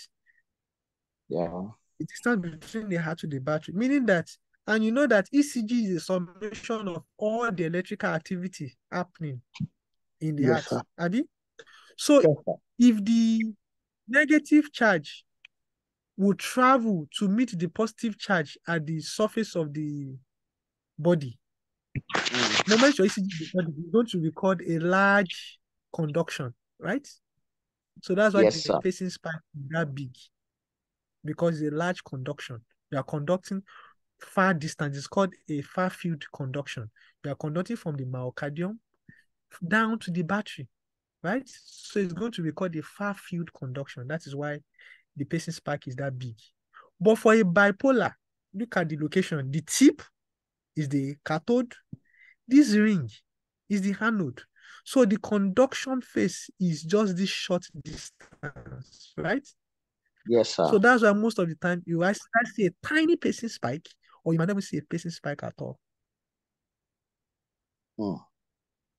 You get? So when the patient tells you he has a pacemaker, you cannot see a pacing spike, you suspect that this patient has a what?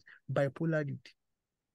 But if you can see a pacing spike like the first generation ECGs that we used to see when we started residency, there's likely that this person has a unipolar pacing. Okay, so no wonder I saw one pacemaker from Yemi Johnson on a patient, one of his oil workers, and you barely see the spike. Yeah, you barely see a spike. Yeah, because it's bipolar pacing. Okay, any questions now? We've talked about the difference between unipolar, bipolar. Please ask questions. Ask questions. Okay, you might not find some of this in the textbook, so let's talk about it now. Okay, so move on. So we've talked about passive and active lead. We've talked about unipolar and bipolar, right? Yes, sir. So as I explained previously, unipolar, the tip is the cathode, the body, the battery is the anode, so the current has to start travel this distance. For bipolar, tip is still cathode, the ring is the anode, and is pacing, the circuit is here. Okay? The complete circuit is here. Okay. So one other important thing is that you can see the body of this lead is an insulator. It shields the lead. Okay, it's an insulator, so it shields the lead. Okay, so that current will not escape from this insulator, so that the person will not be having low impedance and draining battery, because you'll be losing current, you'll be losing battery life. Okay, we also want to be sure when you implant a pacemaker, your prayers is always that you want that battery to last. The patient does not come to you 5 years time and say that they want to change their battery. You want it to last 8 years, 10 years. You'll be happy as a doctor. Okay, so you don't want to lose battery life. You want to do everything possible not to lose what? Battery life. Okay, we move on. We've all seen pacemakers before. So I know Dr. Godi has taken this before, coding the pacemaker codes. So we all know the first marker is chamber paced, the chamber sensed, the response to pacing, rate modulation, and the V is it's many. The fifth code carries many things. It's either is a it's also called multi multi-location pacing, or it can be at other function. I will explain what that means. So chamber paced, we all know that which chamber is being paced, either the atrium or ventricle or both chamber. So it's either is A mode, V mode, or D mode. The chamber you are sensing, the same thing. So the response to sensing, so is either is going to trigger, is going to inhibit, is going to, or it can be both. it can be a rate response. We all know rate response. Patient is trying to cope with activities, trying to run. So the pacemaker should increase in rate. So that's what you mean by rate response. So do we understand code 1 to 4? If you don't understand, I can explain. No, don't not be shy. Now exam you went out. It's better to discuss it here. When you enter that exam, it no matter. They want to test what you know. So does anyone? Please help us go over it. Okay. Sir, please explain it, sir. Yeah, so let's talk it now. So to talk about it, let me go to this.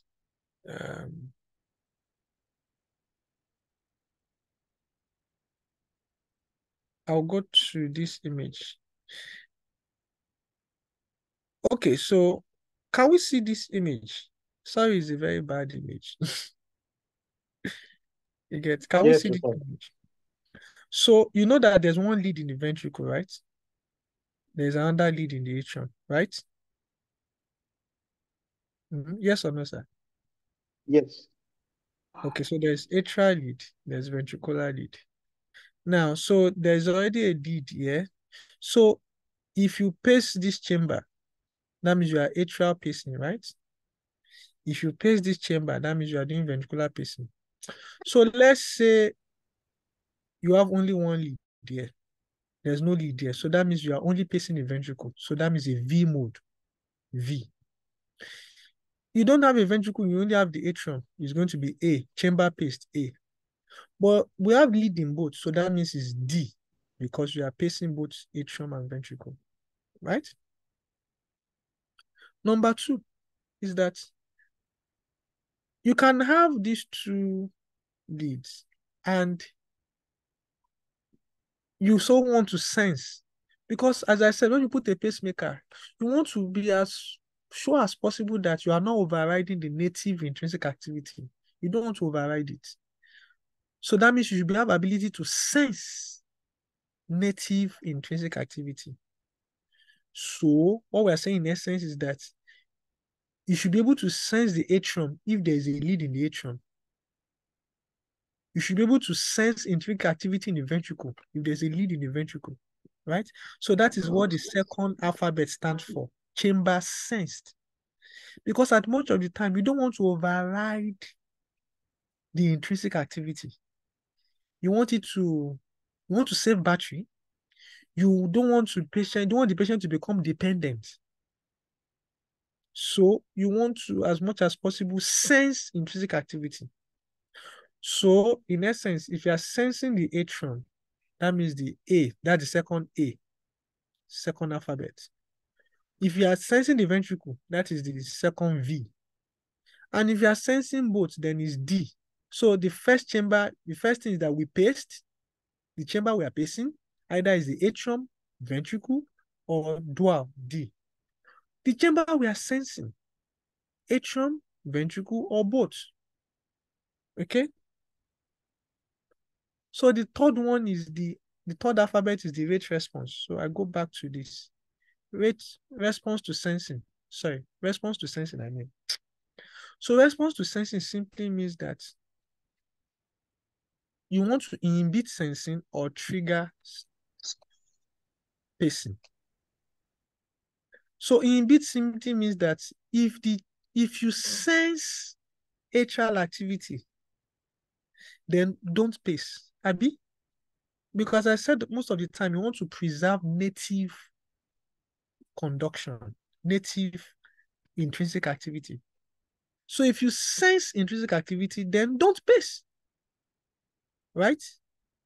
But if you don't sense intrinsic activity, then pace, trigger. You get?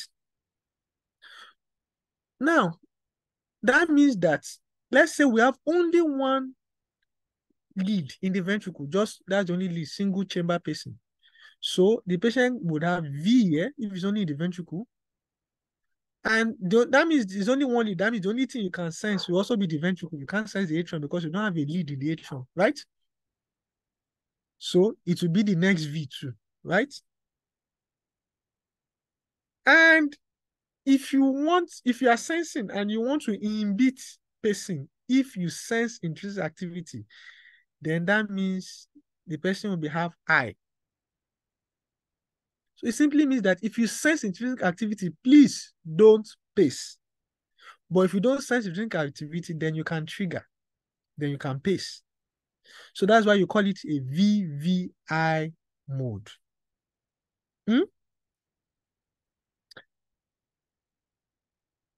If it's only in the atrium that you have the lead, and it's the only in the atrium you can pace, it's the only in the atrium you can sense, and you want to inhibit pacing if you sense, then it will be AAI, right?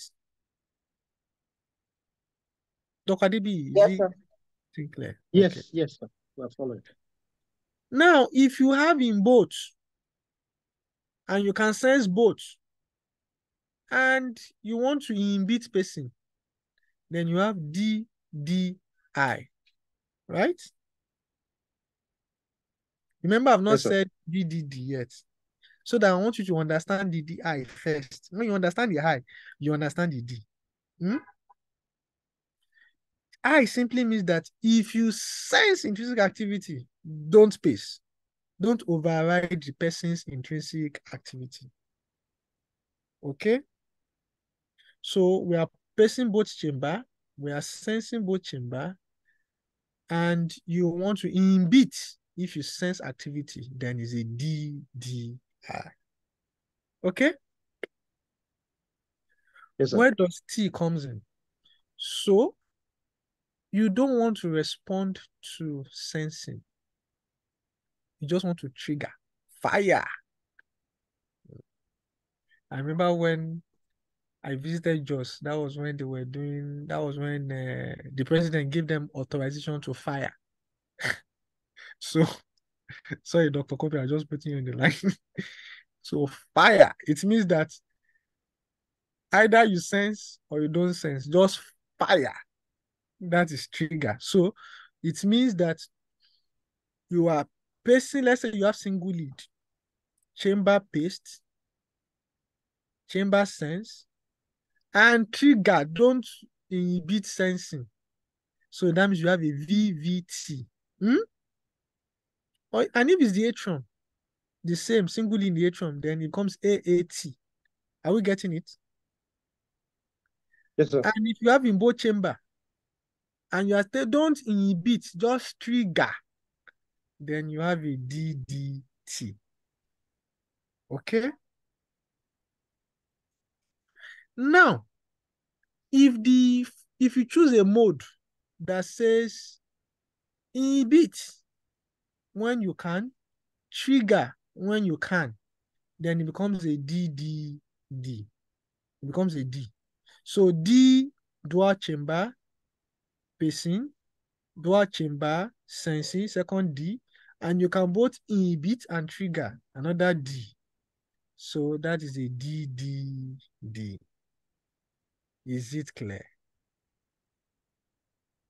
Sorry, sir. What then That's good. determines the decision to trigger or inhibit?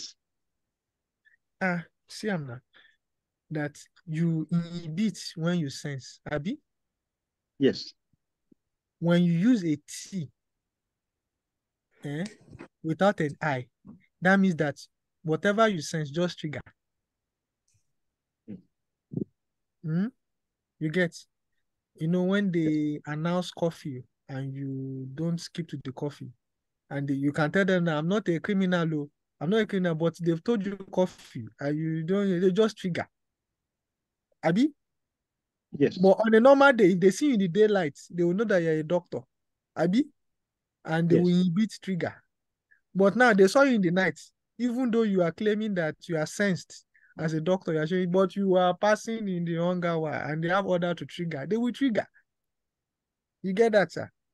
Yes. So even though they are sensing you, but they have authorization to just trigger anything, they will trigger. Now, dual means that you can both inhibit and trigger at the same time. Okay, is it clear, sir? The question I was asking is for the dual, for What that difference third between D. I and the D, Abi? that third D, the dual, Yeah. what now determine whether the pacemaker will decide to inhibit at that moment or will decide to trigger, since he has the capacity to do the two. Yeah, that's what I'm saying now. So when it Okay. senses, it inhibits. Okay. When it doesn't Okay. sense, it triggers. It's okay. Thank I'm you. sure your question would be, what's the difference between the high and the D? No, I get that. Thank you. Okay, if you get it, fine. All right. So, Sir, please, let me I have a ask a question. question. yes, I'm ready to take the questions. Sir, please, Oh, is there a yeah, mode definitely. like VVD? I just said so now. I said Okay. DD, No, I mean meaning that VVD. VVD. Yes, Yes, sir. yes, there's AAD, there's VVD, there's Okay. AAI, VVI, there's AAT, VVT, there's any mode is possible, any combination is possible. Okay, sir. Thank you, sir. There's also ODO. O meaning that even if the lead is inside the ventricle or the atrium, don't pace anything. You just put it to O. There is also don't sense anything. You put it to O. There's also don't respond to anything. You can also put it to O. So you can have ODO, So, OVO, sir, OAO. Yeah, hello? yes, sir. What will be the difference between VOO and VVT? Because if it's just to trigger whether it's sense or not, what will be the reason for putting VVT? I get you because I'll Or to explain. yes, sir. Yeah, I'll explain that to you. Yeah, so a VOO means that, remember, you are chamber pacing, you are not sensing, and you are not responding to sensing, right? So you are just going to be pacing all the. Now, this is where the catch is. Always remember that somebody's ECG cycle rhythm, cardiac cycle rhythm, is not always constant. Few minutes ago, it's 70 beats per minute, right? Few minutes, another 15 minutes, heart rate can be 80 beats per minute, right? That's where the trigger comes in. It will fluctuate its heart rate. Okay? Meaning that at this rate, its heart rate can be 70 beats per minute. It's going to climb the staircase, right? Then its heart rate will increase, right? To 100 beats per minute or 120 beats per minute. This guy can help you to continue to do the firing. But in a VOO, it is the same rate all through. 40 beats per minute is going to be 40 all through. Is VOO is just pacing at 40 beats all through. Okay? But for trigger, for a VVT, heart rate will fluctuate. It might not just respect the sensing. Okay? But the heart rate will fluctuate. But in a VOO, it's not going to sense, it's not going to respond to sensing. So it's just going to be pacing at the rate you put it. And you can only use a VOO when the patient is going for surgery. You just know that that is just going to be his heart rate all through the surgery. Do you get that, sir? The heart rate will not change.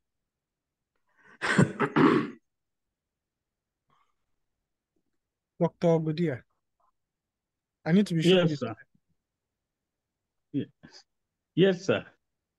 So in a Okay. VVT, don't forget you are pacing, you are also sensing because there's a chamber to sense. But Yes, sir. most of the time you are triggering. You are not inhibiting sensing. So You are not inhibiting pacing, yes, I mean, when you the sense. the confusion I'm having is that, okay, now that the first V is pacing. If the ventricle is being paced consistently, because there's no intrinsic activity. So whether it's sense or it does not, it's already pacing. So I put T. T again rather than just leave it at VOO. That is the confusion I am having on this VVT now. No, so It's okay. yeah, so most of the time we will not use a VVT. You will never or rarely see anybody in VVT. But it's Yeah. just a pacemaker mode that is just there. Now, rather you see a VVI or VVIR, you see a DDI or DDD. You never Yes. see PVT or AAT. But I'm just telling you what the T really means in theory. Okay. Oh, okay. In theory. And Theoretically. in theory, Okay, what sir. it simply means is that it triggers most of the time. Yes. And the Yes, sir. heart rate can now become variable, meaning that it can be 80 beats, can be 90 beats, can be 100 beats. It can change per time following the cycle length. There's what is called cycle length that Yes. you I usually program. got But that in a perfect. BOO, there's no cycle length at all. Whatever rate you put it, because it's not sensing, so it's not going to sense any cycle length. It's going to only pace at the rate you put it, because it's not sensing, and it's not going to respond to sensing. You get? So it's not going to follow a cycle length. So cycle length means that the time between RR interval, that's the sensing point. RR interval, you have put it at maybe 150 milliseconds. So if it waits another 150 milliseconds, it doesn't see it, it paces, right? Yes, And sir. sometimes it can see intrinsic activity at 150 seconds, at maybe 100 milliseconds. The next QRS comes in. If it's going to wait for the next 150 seconds, remember that the heart rate will change. Yes, sir. Yeah, So, sir, it's exactly the reason for the confusion. Because if you have set a cycle length at 40, sorry, at say 60, and then it senses an intrinsic activity at say 70 beat, it will still trigger at 60 based on what you have said. So what's the essence of setting the trigger? That's what and that's why I said, I was and saying, they don't. because Yes. So yes, that's why I sir, said because don't usually use the trigger. okay, sir. That's why I said it's It's okay. theoretical. It just trigger because it's following cycle length. Yes, sir. But most of the time, you never see a VVT or VVI. Check all the modes. You never see it. It's on the machine, but you never see anybody use it because it doesn't really make sense. Yeah. Most of the time, It's you want okay. to beat pacing. Thank you, sir. That's why when I started out with our discussion, I said that you want to pace at the lowest percentage as possible. You want to save battery life as much as possible. So everybody was going to use the eye. You get as much as possible. You don't want to override the patient intrinsic activity. But it's because Dr. Jacqueline that asked, is there a VVT? So I said yes, it does exist. But you really don't wanna. It's not going to be useful to you as a clinician. You get? Sir, Yes. sir, please, I have a question. Sir, so practically, what do we use? Which mode do we use most of the time? Is it DDD, or does it depend on the particular indication? I just want to know. Yeah, so one indication matters. So for example, you have a patient that has atrial fibrillation and has atrial fibrillation with slow ventricular response, permanent atrial fibrillation, or paroxysmal. Let's say paroxysmal. Let me use paroxysmal atrial fibrillation with slow ventricular response, or he has atrial fibrillation with a complete heart block. It's possible. So you know that because of the heart block, you want to put a pacemaker, right? Or slow ventricular response, you want to put a pacemaker, right? Now, Yes, sir. theoretically, you can say, let me just put single chamber now, since there's nothing to pace in the atrium because of atrial fibrillation. Abi, there's nothing you want to look. You can't be competing with the heart rate, an atrial rate of 350 beats per minute now. What do you want to pace in 350 beats per minute? Abi, you don't want to compete. So you would think that atrial lead is not useful in atrial fibrillation, right? So you just want to put one Yes, sir. in the ventricle. Okay? But I will now tell you that, okay, what if the patient has paroxysmal? So those times that they are not in atrial fibrillation and the complete heart block is happening, that means that you will not be able to achieve synchrony if you put only one lead in the ventricle because you can't sense the atrium, Abi. So you cannot synchronize atrium with ventricle, Abi. Yes, So sir. in that case, so that means in patient that have paroxysmal atrial fibrillation, you're going to do a dual chamber for them, so that when they are not in atrial fibrillation, you can synchronize atrial and ventricular. You can synchronize atrial and ventricular activity, right? But anytime the patient goes into atrial fibrillation, then you can't be pacing the ventricle at the atrial rate, Abi. Yes, sir. The atrium is going at 350 beats per minute. You cannot be pacing the ventricle at 350 beats per minute. So it's going to mode switch from DDI or DDD to VVI. So that's why you put a mode switch option there. It simply tells you that when the upper rate limit, that's why we set upper rate limit, let's say 170 beats per minute, mode switch, meaning that if the atrial rate goes above 170 beats per minute, switch from DDD to VVI. It will switch mode. So it will just knock off the atrium and just be pacing the ventricle at the lower rate limit. You get that? So that is how you can use a pacemaker in the patients with paroxysmal atrial fibrillation with slow ventricular response. I need to be sure if this is clear. If it's not clear, I can always repeat or further buttress. Sir, please, I would prefer you buttress it. So before I buttress, let me get what you understood from what I've explained, so I can now know where to further expatiate. Sir, you were talking about if a patient has AFib, paroxysmal AFib, okay, and in such a case, if the atrial rate is maybe 300, 350, there's no point pacing the ventricle because what is already coming is far more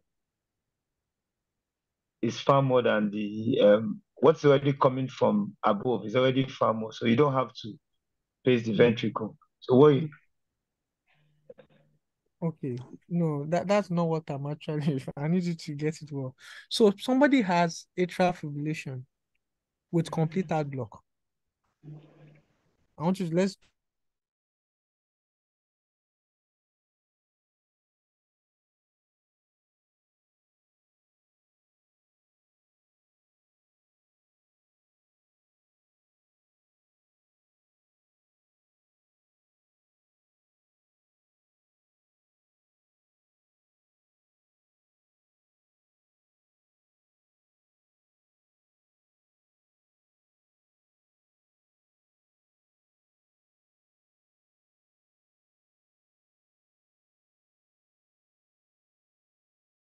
go.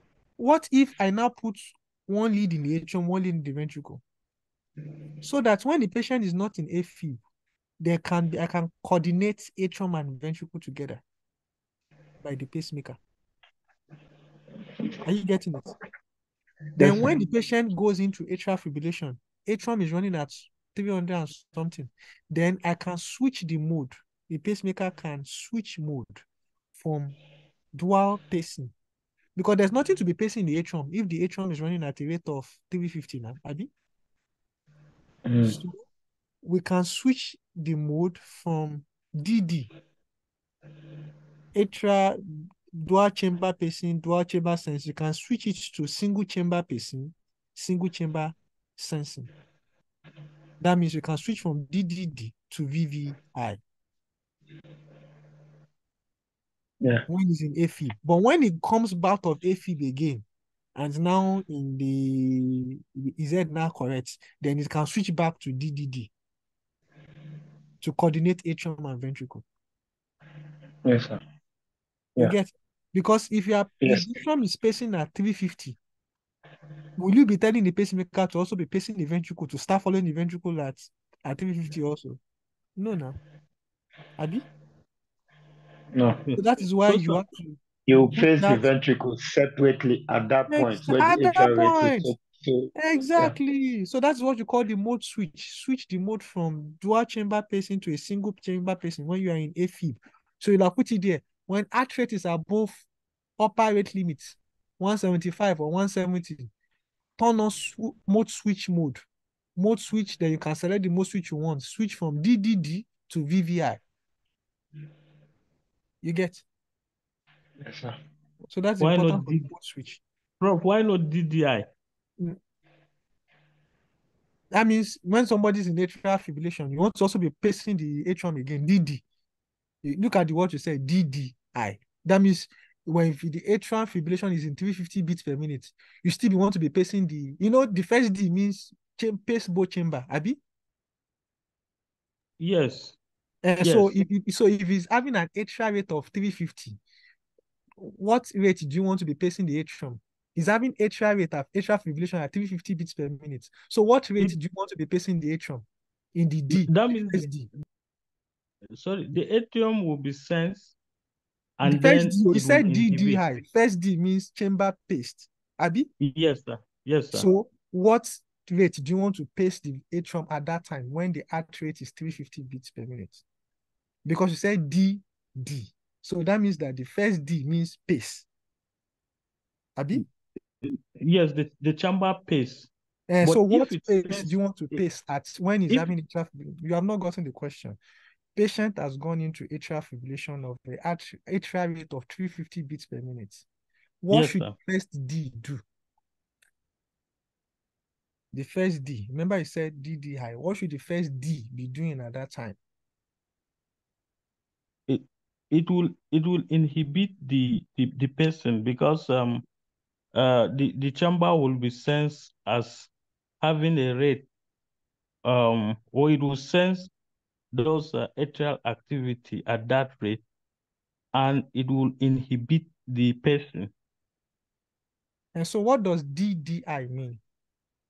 DDI means sense, sorry, it means pace both the atrium and the ventricle. Good. So wait, However, so relax. however, So relax now. First D means pace both atrium and ventricle, right? yes, sir. Patient's now in atrial fibrillation. So what should the Yes, D sir. do? Okay, so there is sense both chamber as well. That's the second D. That's not the Yes, first D. Abi, Good. yes, sir. So the first thing, you've not told us what the first D will do. Because you told the first D to pace. Yes. So why should it pace at that time in atrial fibrillation? Okay, if the patient have paroxysmal atrial fibrillation, just as you said, the atrial fib may at a point revert back to normal. So Yes. or even below the cycle length or the base rate. So if it goes below the base rate, the atrium will still be paced. So as at the rate Yes. at the rate commensurate to the rate that is happening in the ventricle. Yeah, So that that is the when it's patient not in will AFib, right? That is not when it's yes, not AFib, it will pace. Exactly. That's the same exactly. thing you said. So that is why I'm asking. Okay, no, now why not DDI? Since the atrium may require pacing Yes, subsequently exactly. outside. Yes, sir. Exactly, sir. The patron can require pacing when it's not in atrial fibrillation. That's why we said you have the mode, you can mode switch. Mode switch simply means you can move between modes. That means you can have in DD high, start out in DD high, but when you are having a rate so high, so that the pacemaker will not misfunction, you can actually give it an alternative of a VV high at that time. And when the atrium has now reduced its rate and is no more sensing anymore, it switched back to DD. I understand. Thank you, Prof. So the DD high is still useful, very useful, very, very useful. But I'm just talking about ability to have a function of called mode switching. Yes, you can have a DD high, and the patient is in atrial fibrillation.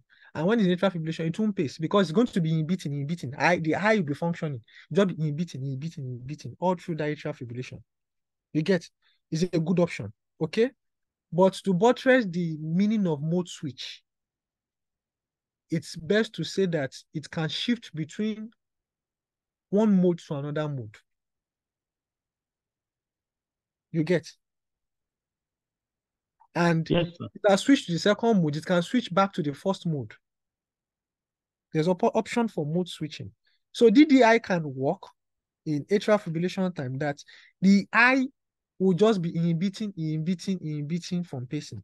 And when the patient is now no more in atrial fibrillation, is now has reduced back to lower base limit, then it can now be pacing and be pacing and be pacing. So a DDI can actually work because the last eye will be inhibiting. But for this class, it's best to understand the meaning of mode switch, that you can move from a DDD to or a DDI to a VVI. Just leave the atrium, just knock off the atrium. Then when the atrial rate has reduced back to normal, it can switch back to a DD. It's just called mode switching. It can move from there to there back. You get it, sir? Yes, sir. Because the thinking I was having is that once it has switched from one mode to the other, it may not revert back. No, it can always revert. That's why it's called mode switch. It will always revert back. It's okay. It will always revert back. But a DDI can actually work well when the patient is in AFib. It will just be having a bit high, because it's sensing response. So it will just be inhibiting. Okay, Dr. Debi, is it clear, sir? Yes, I'm fine, sir. I'm fine. Okay, so do you Yes, still have questions on that? Prof, sir, I just have a little question. I'm just wondering, so why can every person not have that option?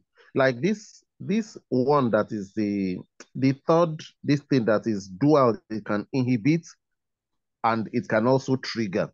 Why is that not so for virtually every person? Why did you say that? Let me get Prof, your experience. what I'm wondering is that if there can be instances when inhibition may be needed or trigger may be needed, why every pacemaker? Because take for instance, this response to sensing, I is inhibited, which means that there are some that they can only inhibit, they cannot trigger. That's the way I understand. Then there are some. No, it's not correct. Each one comes with that ability to inhibit or trigger. Moment you use the high, it has the ability to inhibit, and if it does not have anything to inhibit, it will trigger. Oh, I see. Okay. So that trigger hand is more of cardiac cycle thing. You get? It's just a little bit. See, that's why I was thinking that Dr. Debi will ask me what's the difference between the high and the D. Because if you sense intrinsic activity and you don't sense anything, you will not automatically trigger. That's why it's called a pacemaker. You automatically trigger. So I thought he would ask me that, so what's the difference between a high and a D? Since if it doesn't inhibit, it will automatically trigger. Abi? Yes, sir. Because it's true now, if you don't sense in this activity, then you should trigger. Yes. So why are you not telling me dual? Since this one can both inhibit and not trigger. If you don't have anything to inhibit, then you should trigger. Why this one? You will not inhibit, you will just trigger. This one is still reasonable. But this one, if you don't have anything to inhibit, then you will trigger. So what's the difference between this and this D? Yeah. Yes, sir. Yeah, that is actually the catch, which I thought Dr. Oladimeji was going to ask me. But when you said you understood, I was happy. I just tried to move on. Well, Prof, you can still share more light. Since Dr. Oladimeji understood, you can teach us. Please shed more light, Prof. Okay, so as I tried to explain earlier on, that is about cycle length. It's a little bit theoretical. So that's why me and Dr. Gudia were talking about something about cycle length of QRS. That if you set a cycle length of 150 milliseconds, so it means that when I have a QRS now, I expect that 150 milliseconds, I should expect another QRS, right? And at the next 150 milliseconds, I should expect another QRS, right? So is a timer. There's a timer, 150 milliseconds. I don't see anything. If 150 milliseconds, I don't see the next QRS after 150 seconds, then that means I should trigger, right? Then if I wait again 150 milliseconds, if I don't see any other, then I should trigger again. But what if I start the count? I first saw the first QRS, then at 100 milliseconds, I saw intrinsic activity. Abi? I saw intrinsic activity. Are you getting it? Let me use a marker. Let me stop sharing so that I can draw. I want to draw. Hope you don't mind. Please go ahead, sir. Let me see if I can. Is it CorelDRAW we use for drawing things? When we want to draw, what do we use to draw? Paint or something. I want to know what I can open to bring out drawing so that I can draw QRS. Just 1 second. So when you start sharing, you will see a drop down or a drop out. So once you click on it, it will bring the pen for you. So that pen you can use to write on it on the screen. So we'll be seeing it. That's my president. Okay. So I can draw on. Okay, you know what? Let me just share this. Is my screen showing? Let me know when it's showing. Yes, it's showing. Okay, so I want to draw with this. I just brought out paint. So I have a so I have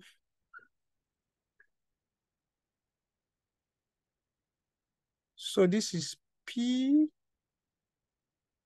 QRS, right? Remember I said 150 milliseconds.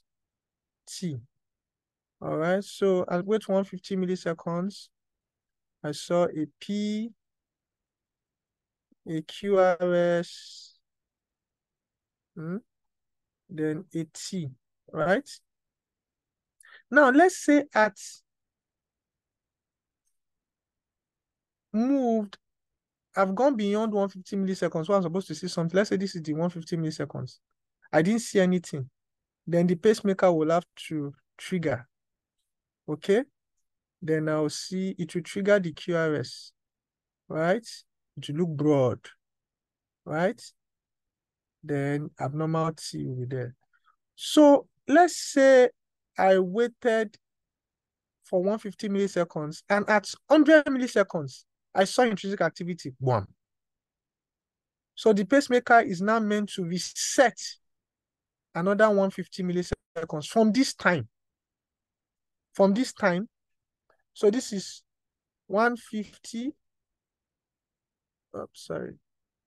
150. I'm trying to just write 150. Maybe there's supposed to be a pencil now. So this is 150 milliseconds, right? This is around 155 milliseconds. And I paste. Okay? This is a paste bit, right? At here, this is 100 milliseconds. I saw intrinsic beat, right?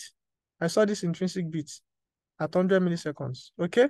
So that means the pacemaker will now start counting another 150 milliseconds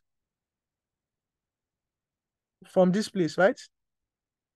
You're going to count 150. I just want to understand. I just want you to make you understand what you mean by the cycle length. It starts counting 150 milliseconds from here. So if it does not see, then it's going to pace again. It's going to now pace again. Okay. Then it starts counting again. So let's say it starts counting at 100 milliseconds. It sees. So it's going to inhibit pacing. Right? So this is where a VV high, AA high, DD high will work. Because every time it counts 150 milliseconds, if it doesn't see, it will pace, right? If it sees anything before 150 milliseconds, then it's going to inhibit pacing and start the timer again from the last one to 150 milliseconds. Okay? Do you get me? Yes, sir. Now, for a VVT or a DDT, it's 150 milliseconds, 150 milliseconds. You didn't see its pace. Okay? Now, it starts, it's 150 milliseconds again, even though it's on 100 milliseconds, it's on one. At the end of the 150 milliseconds from this one to this one, let's say the end of the 150 seconds end here, even though it has seen at 100 milliseconds, which is supposed to restart the timer of 150 again, at 100 milliseconds, its timer still continues from this 150 milliseconds down to this place. It's going to pace. Do you get that? Please come again, sir. Between here and here is 150 milliseconds. But Yes, this patient, before 150 milliseconds, he had an intrinsic. Yes, sir. He's supposed to start his timer of 150 milliseconds again from here, to this place. Yes, if he doesn't see, he should now pace. But for a T, that is for a VVI or for a high. But for a T, his 150 milliseconds is still from here. And remember this, he saw 100 milliseconds. He didn't change his timer. He's still looking for 150 milliseconds that is supposed to be pacing or intrinsic activity at 150 milliseconds. So that's why it's called trigger. He does not change his memory of timer. And I will change his memory of timer.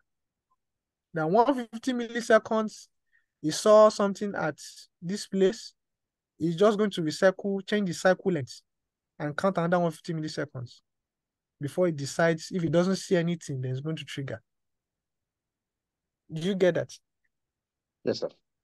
So that is why I was trying to explain to Dr. Godia that if it was a VOO simply means that you don't need a timer. Just pace this person at 60 beats per minute. It will just make sure that between 1 minute, it's going to be 60 beats per minute. But for a VVI or VVT, the moment it sees intrinsic activity, it will allow it, okay? But it would pace the timer. It would really would adjust the timer if it does not see an intrinsic activity at its 150 milliseconds.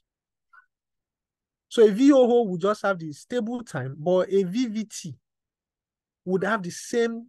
So a VVT can have a variable heart rate because its timer is not just adjusted. So the difference, what we're trying to emphasize is the difference between the VVT and VVI is about the timer on the cycle length. So I'll give you an example. Let me give you a second example. You said a patient should have a heart rate of 60 beats per minute. 60 beats per minute, right? So I'm trying to write on this thing. 60 beats per minute, right? Per minute. Okay? Now, me and you know that you can achieve 50 beats per minute in 30 seconds. You can achieve this 60 beats per minute in 30 seconds. Abi? Right? Hello? Yes, sir. So, even though you still wait for, you got 60 beats in 30 seconds, and the remaining 30 seconds, there's no beat. It's still 60 beats per minute. True or false? Oh. I want you to get it very well. You set a lower rate limit to 60 beats per minute. That means it can be 1 beat per second. Abi? Yes. The question is, what if you have 2 beats per second? That means in that 30 seconds, you will achieve the 60 beats now. Abi? Yes. Yes. And that means that the remaining 30 seconds, you might not need to have any other beats. The patient will still have 60 beats per minute. Yes. Abi? Yes. So that is the concept of the VVT. That if you tell it that, okay, heart rate limit is 60 beats per minute, it will make sure that it doesn't follow the intrinsic. It just makes sure that you must get a 60 beats. Even though you get it all 60 beats in 30 seconds, it's still going to come out 60 beats per minute. Meaning that in many 30 seconds, you might not have any beats. You get what I mean? Yes, sir. But if you set a VV high, the high at 60 beats per minute, you might not achieve the 60 beats per minute based on the timer adjustment. You might actually have maybe 58, 55 beats per minute, because when it's moving and it sees an intrinsic activity as 100 milliseconds, it's going to adjust its timer, Abi, to start another 150 milliseconds, Abi, from Yes. here. And let's say at 150 milliseconds, it didn't see its pace, Abi. Then let's say at 145 or 149 beats per minute, at 145 milliseconds, it sees a activity. There's going to be adjust its timer again, Abi. Yes. From that 149 milliseconds to another 150 milliseconds. Okay, if you put all those timing and timer together, you might not get the 60 beats per minute. You might get maybe a 58 beats per minute, a 55 beats per minute. But for a VVT, it can give you the whole 60 beats per minute in 30 seconds. Because there's one pacing, one intrinsic activity, one pacing, everything can be achieved in what? 30 milliseconds, but it's still 60 beats per minute. Then in many 30 milliseconds, it won't do anything. So I'm just trying to explain to you the importance of a timer to a VVI or a DDI or AAI. You get that, sir? Okay, sir. So that's why most of the time you'll not see people use a AAT or VVT or DDT. So the subtle difference is that the T simply means trigger, but there's a rate. Achieve 60 beats per minute. Even if you achieve everything in 30 seconds or 40 seconds, it still comes to 60 beats per minute. Abi? You get it, sir? Yes, sir. Chief Okopi. Yes, sir. I'm here with you, sir. I'm getting it clearly. Yeah, so I'm just saying there's just a subtle difference between VVI and VVT. Everything is about the timer and what is set to achieve. Okay. Wow. Dr. Godia, sir.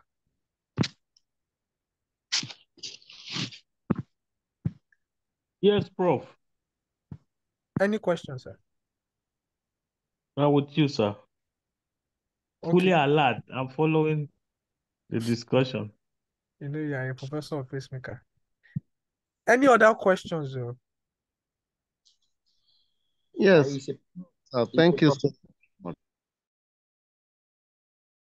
much, sir. And thank you enough. My question now is, looking at two devices, a pacemaker and an ICD, how can I tell the difference, sir?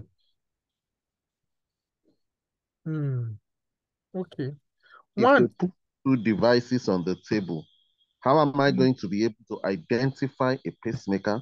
How am I going to be able to identify an ICD? okay. So number one, it's going to be written on the body. If you see the two devices, you will see the ICD, implantable cardiovascular defibrillator. You see it written on the body. Two is that an ICD is bigger than a pacemaker. So I think maybe tomorrow or up on Wednesday, let me bring a demo batteries for you so I can show you live. But it's going to be, but an ICD is bigger than a pacemaker. And a CRTD is a little bit just bigger than an ICD. Okay? But it's going to be written on the body. And then, Prof, indication too. When you look at the indications, you will also know that Yes, the patient got an ICD and not pacemaker. the pacemaker, exactly. And when you put in the, if you look at the electrodes, if you look at the X-ray of the patient, there's a way you'll be able to see the leads of an ICD, different from a pacemaker. So let me try to browse an ICD lead electrode for you. You'll be able to see there's something you can see on the electrode of an ICD that will tell you that, oh, sorry, this is an ICD, not a pacemaker. So one is that the pacemaker is okay. So the pacemaker, it's smaller and ICD is bigger. Okay, so I'll share this screen now. Just 1 second. Then if you remember that the current ICD, intent of ICD is to be able to deliver a shock. And because the wires are intracardial, you're going to use a smaller shock compared to your typical defibrillator. Typical defibrillator, you usually use about biphasic about 120 to 150 because you're shocking from the chest, to be able to overcome all the impedance offered by the muscle and all the ribs and all that. But if you put your wire inside, you're barely using about 20 to 50 thereabouts. So, but that's not the case with pacemakers. Pacemakers are very tiny milliamps of voltage because the idea is to be able to stimulate intrinsic activity. So that's the concept behind, one being bigger than the other so that you can store more capacitors are needed to store more energy and deliver energy as the case may be. But I think that one of the best way to be able to know is to also take your history. And sometimes patient comes with baggage of report. So when you go through the report, you will see some of these things and see whether it's an ICD or not. Because if you are to look at the wire, you're going to extract the wire, then you now look at the wire to know that this one is bigger, this one is smaller, So in terms of clinical practice, patient is before you. You're going to ask patient to give you history. So that's one way I think. Usually, where I am, it's easy because everything is electronics and you can quickly just flip back to the last patient clinic or discharge. Here they write a lot of discharge summary. So once you see get a recent discharge summary, you're going to see the report, or you see the last clinic. Clinic is usually, after every clinic, you have to write a report of your clinic.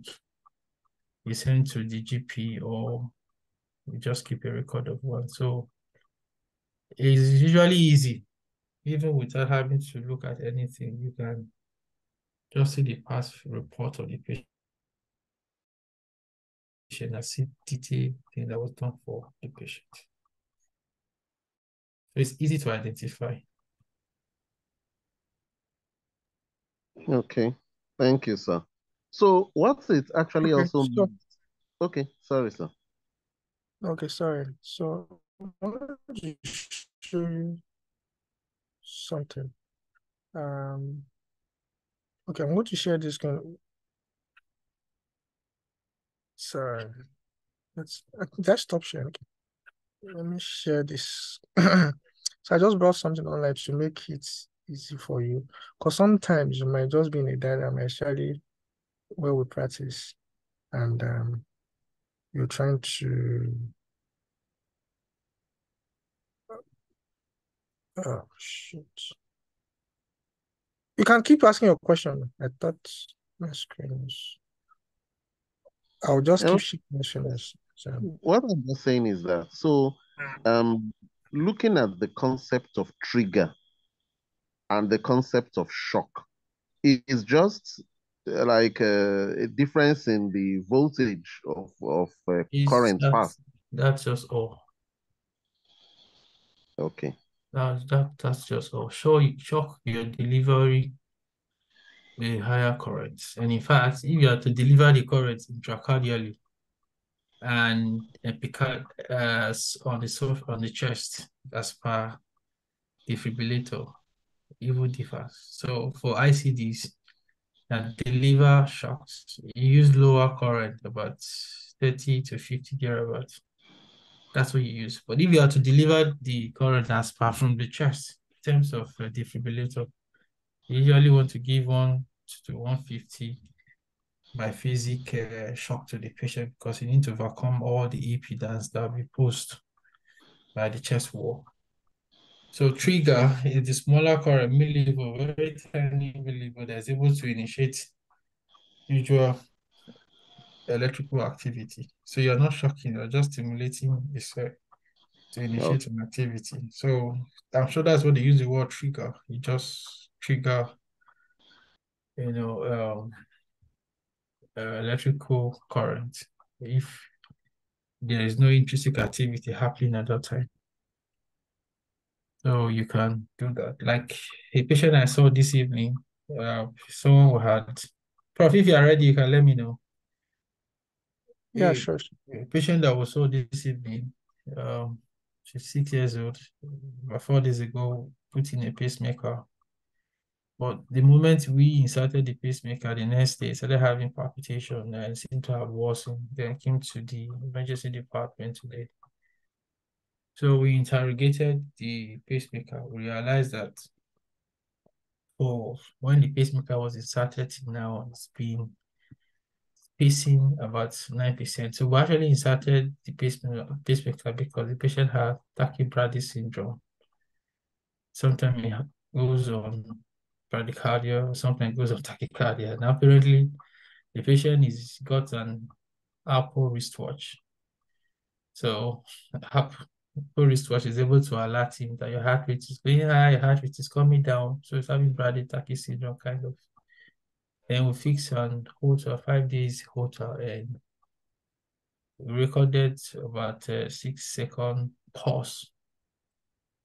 So reason why we inserted the pacemaker. But we realized that pacemaker, even though we had put the lower heart rate at about 55 beats per minute, it was not even 60. It was 55 beats per minute. The maximum was 130 because having both tachycardia and bradycardia. So we set it between 55 and 130. So, but we realized that the moment we had inserted the pacemaker, I started having palpitation thereafter. So anytime the pacemaker paces, you start having palpitation. So we interrogated the pacemaker, then also make an attempt to pace at a higher rate, like 90. It had similar symptoms it does have. So we realized that wasn't fantastic for him. We have to put the pacemaker at a rate of 50 so that we can reduce the frequency of the PC divides. So the point here is that first, this buttress what Prof was trying to explain earlier on, that bradytachy syndrome is the reason why you want to put a pacemaker such that you'll be able to use your beta blocker judiciously, especially in a patient that have been shown to benefit from beta blocker. Then sometimes you may not use the 60 minimum, depending on the patient you are dealing with. And thirdly, sometimes because of the lead that stimulates the myocardium, I assure that this patient got some acceptable myocardium. So the moment the pacemaker just stimulates the myocardium, it's start having a lot of PVCs. ECG actually capture a lot of PVCs, APCs here and there. So really what I'm saying here is that in pacemakers, you try to use a very tiny amount of current to initiate that activity, unlike the defibrillators. So that's why we say that the defibrillator can also pace and defibrillate. So ICD, they can pace, they can defibrillate either by discharging a current, but if that is not working, they can do the anti-tachycardia pacing, in a way they had to overrun the intrinsic activities and then start pacing the heart at the higher rate. All right. Chief Ibo, your mic is on. Sorry. Prof. Okay, let me leave and come back again.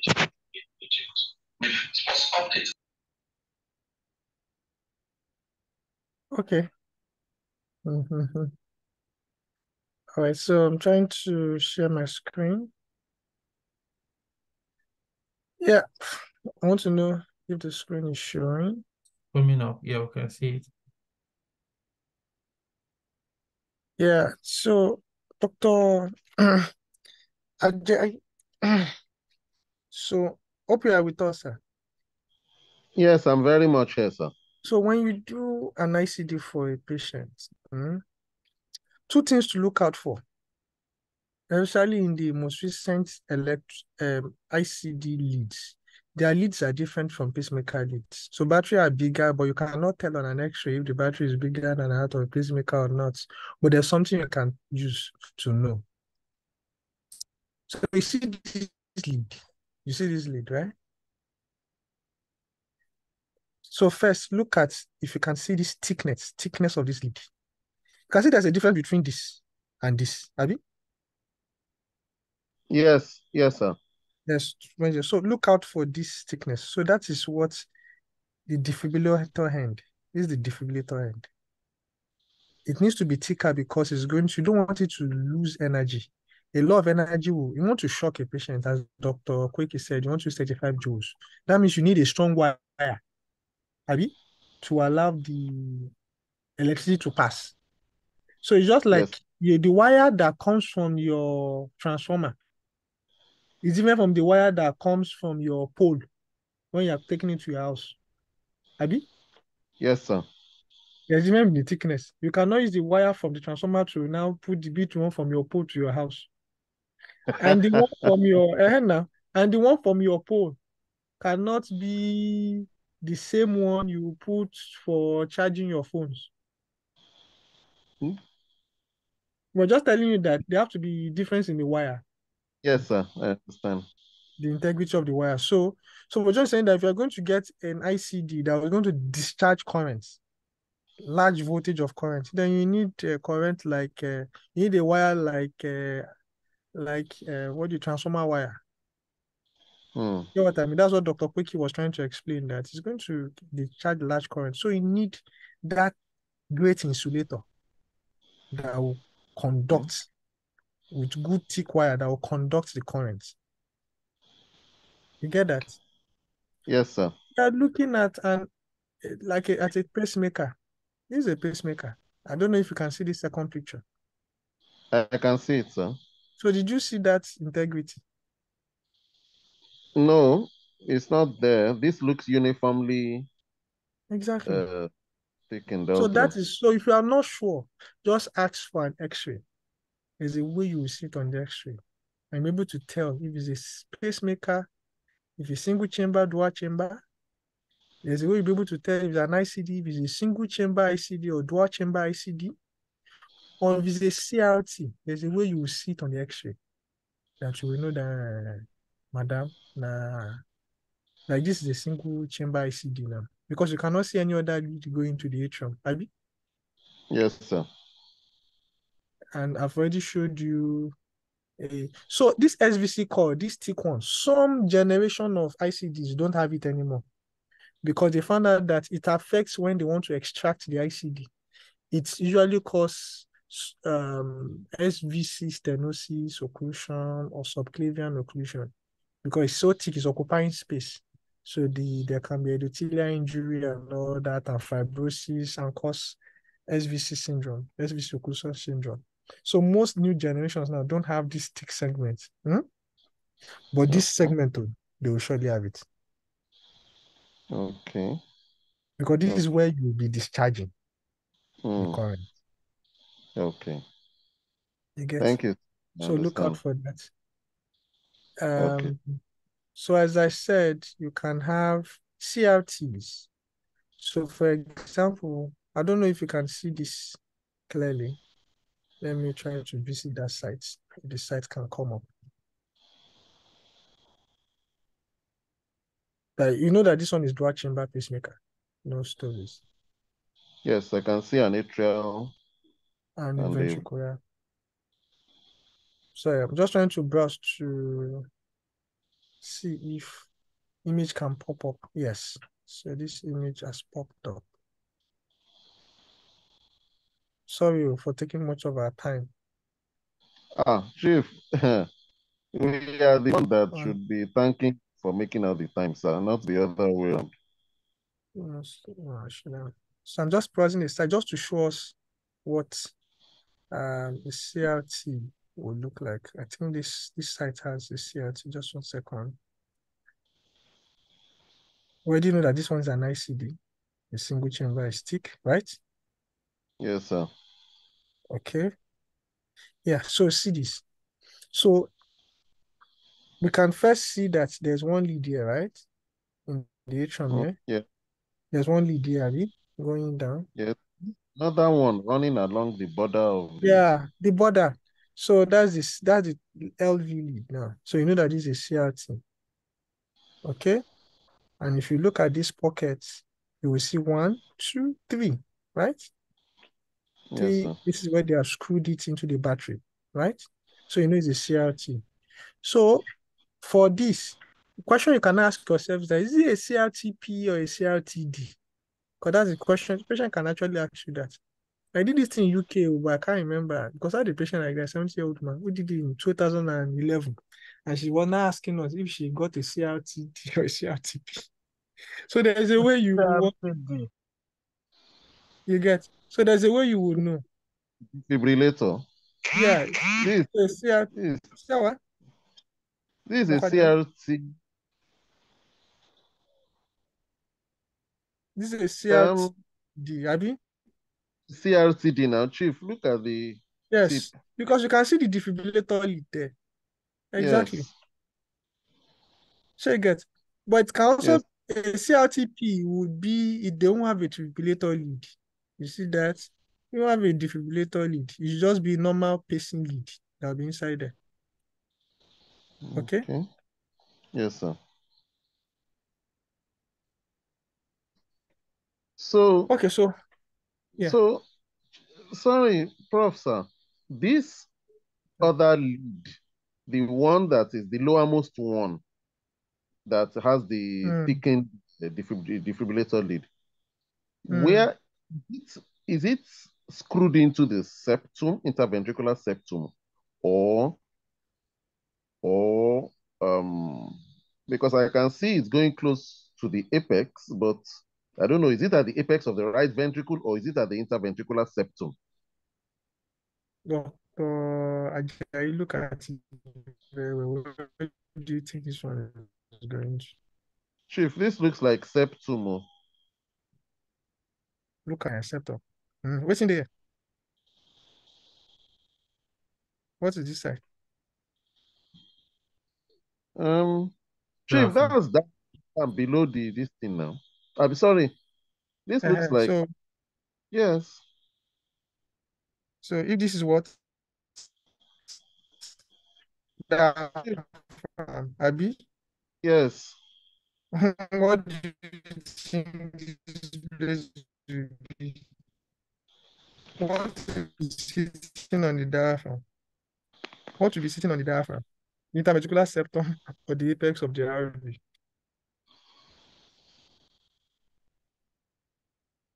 Chief, it should be Chief. Chief, Remember, it you're not should. talking about apex of the LVO. You're saying apex of the RV. Where does the RV end? So if you look at it very well, the RV should be this anatomy. Okay? So it's a apex.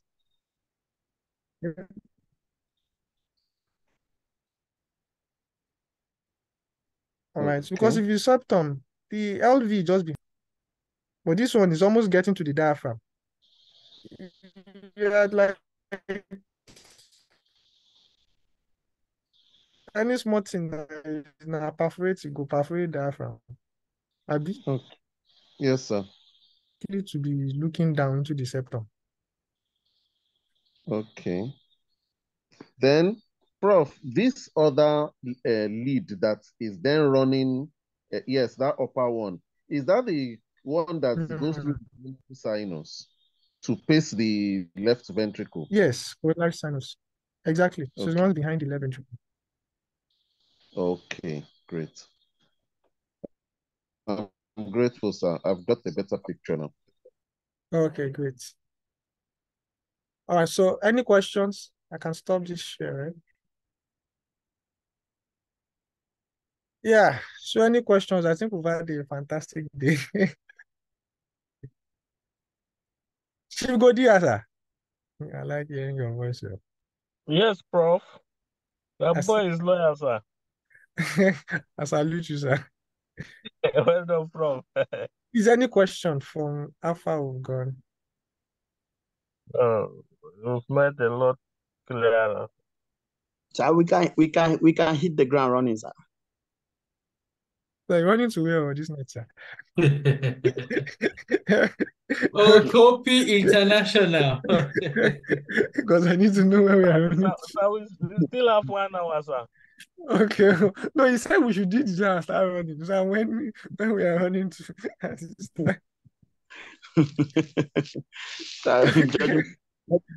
Judgment is the we have to. Okup, you have already learnt enough to pass this exam. I don't know why you are bothering yourself. Okay, so Oh my we God. just quickly. They won't set you set them up. These are just So, knowledge that keeps you you know, on. he needs to go and disturb his examiner very well in that center. I'll force the man to set a lot of pacemaker. So Dia will just have a good advantage. So we from the center, we are under more pressure than other places. I get you. Yeah. So we've talked about this coding. I think the coding is clear to us. Okay, so I don't need to waste our time on the coding. We've already discussed the coding. This slide is just talking about the different types of coding. You know, someone was asking if we have AAT, VVTs, if we have. Okay, different modes that you can paste. Oh, view, do. Okay. All right. So just little practical examples. You know, we talked about VO. So means that just space, don't sense anything, just space anything. Okay. So if you notice, this is the pacemaker battery, this is the lead, and this is the tip in the RV, right? So if you choose a VO mode, the ECG you're going to see is that, remember ventricular pace. don't sense O and don't respond to sensing the second O, right? So what it's going to do is that it would just be pacing. It's not going to respond to sensing. So for example, there's no way you will have an intrinsic activity here and the next QRS is close to, as in like two boxes, less than 2 boxes in a normal patient or a normal functioning pacemaker, right? So it shows that this pacemaker did not sense this intrinsic activity. So it just went ahead to pace, and you have the pacing spike and the pacing response. Then the pace again, pacing response, right? Now, you will notice that this is another intrinsic activity, right? It paced, Abi. So, Dr. Kopi, if you look at this now, you didn't see a pacing response, right? Yeah. Yeah, so you could have said that maybe it didn't capture, Abi. That is not capturing. It's based on the T wave.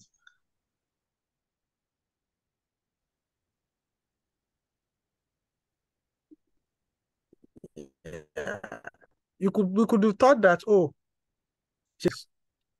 So you should note that it didn't show QRS because this ventricular activity, intrinsic activity just happened. So it is still in the refractory phase. The ventricular activity is still in the refractory phase. So no matter the amount of time you pace it in the refractory phase, you will not see any response. Abi, that's what we know about myocardial activity. Yes, sir. So it's not as if it's not capturing, but it's just that the ventricle is still in its refractory period. Okay, so you are not going to see any QRS activity. Okay, but one important thing you should notice is that this pacemaker did not sense this intrinsic activity, right? Yeah. So that's the problem of a VOO. It will not sense, it will just keep pacing. So any question?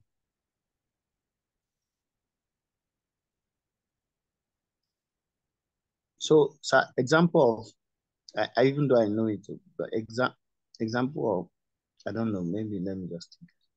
Example of when you can use this kind of VOO. modes. When can you use VOO? So patient going for surgery. Sorry, And that stuff. Okay. yeah, and you're going to use a diatemy. And you know that they can start having the diatemy. We both know that diatemy will generate electrical activity, right? So Yes, there'll sir. be electromagnetic interference. So the Yes, sir. pacemaker can sense that, oh, there's electrical activity happening in the heart, and it will stop pacing. Abi?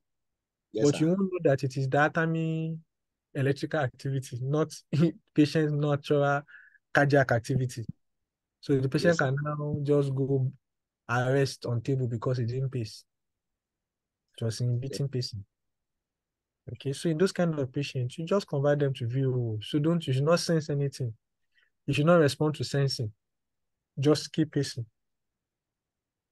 You get? Yes, sir. So that's when end we can use a VOO. Basically, that's where the only place is useful. Sir. So you can you've not written it there. Yeah, you said? Sir, please, when a pacemaker is to be interrogated, can a VOO be used? To interrogate a pacemaker? Yes, sir.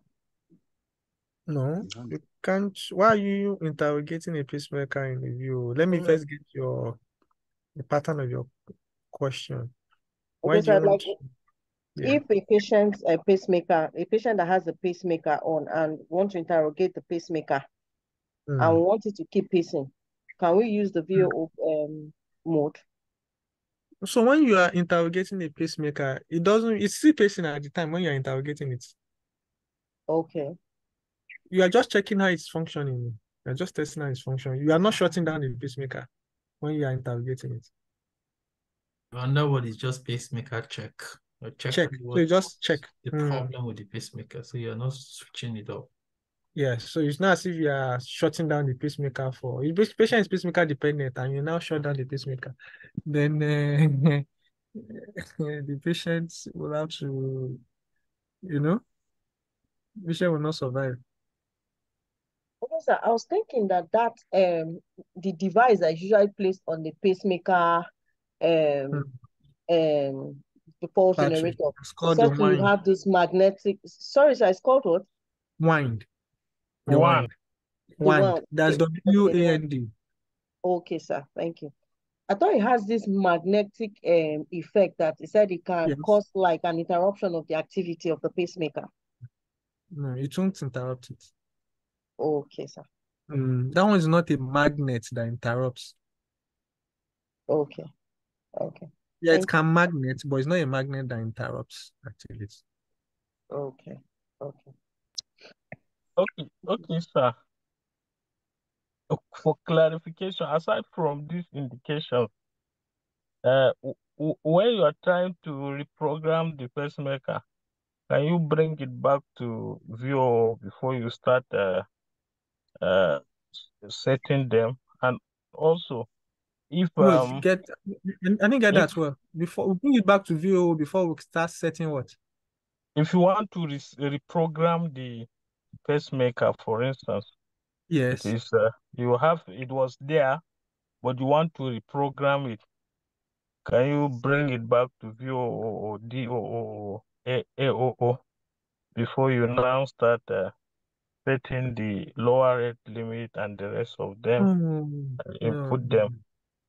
I Then get you. secondly, sir, for instance, those that are on a dual chamber or a tracking mode, like the VDD and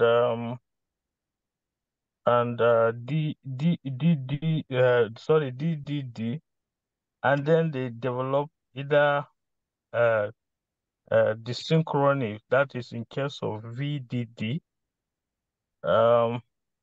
Can we place a magnet there if we do not have the facility immediately to reset it to VOO, so as to prevent the symptom that the patient may be having as a way of treatment, and also for those who may come with upper rate behaviors, and we do not have a programmer on ground in order to serve as a form of treatment to abort their symptoms before we can have a programmer as part of indications for resetting it to this mode. Yeah. Okay, so thank you for the two questions. So question number one is, you asked if you have to, when you are programming a patient's lower base rate limit, upper base limit, that you have to put them on VO first before you determine their lower base limit, upper base limit, right? That's your first question, right?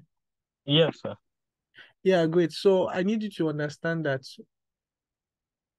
you don't use any VO when you are doing interrogation or pacemaker check. Okay? Yes, sir. Sorry, Whatever. sir. It's not. Okay, sir.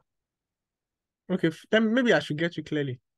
Yeah, I mean, if you are reprogramming the pacemaker, not interrogation, because interrogation first you do it without. Okay, let me get what you mean by reprogramming the pacemaker. Let me understand that word very well. Okay, for instance, you have a pacemaker that was on VVI, for instance. Let's Yes. say VVI. So, and then you want to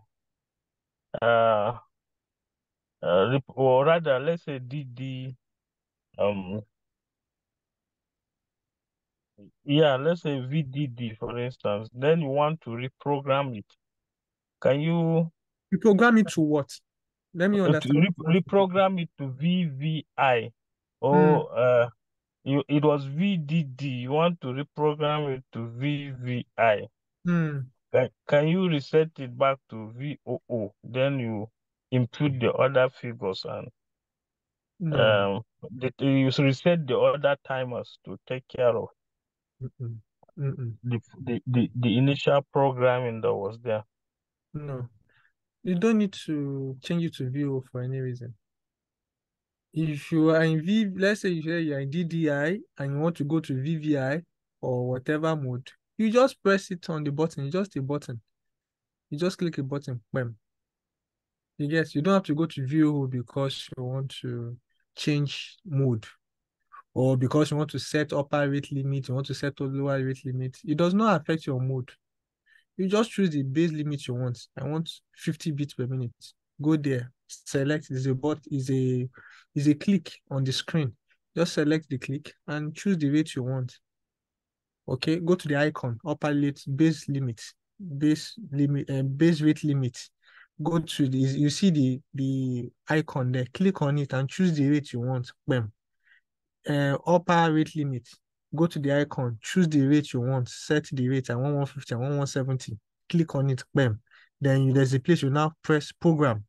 There's a icon that carries program. That means whatever you have changed, even if it's the mode you change, you can do all your changing. Then you can now go at the end and press program. It will program it.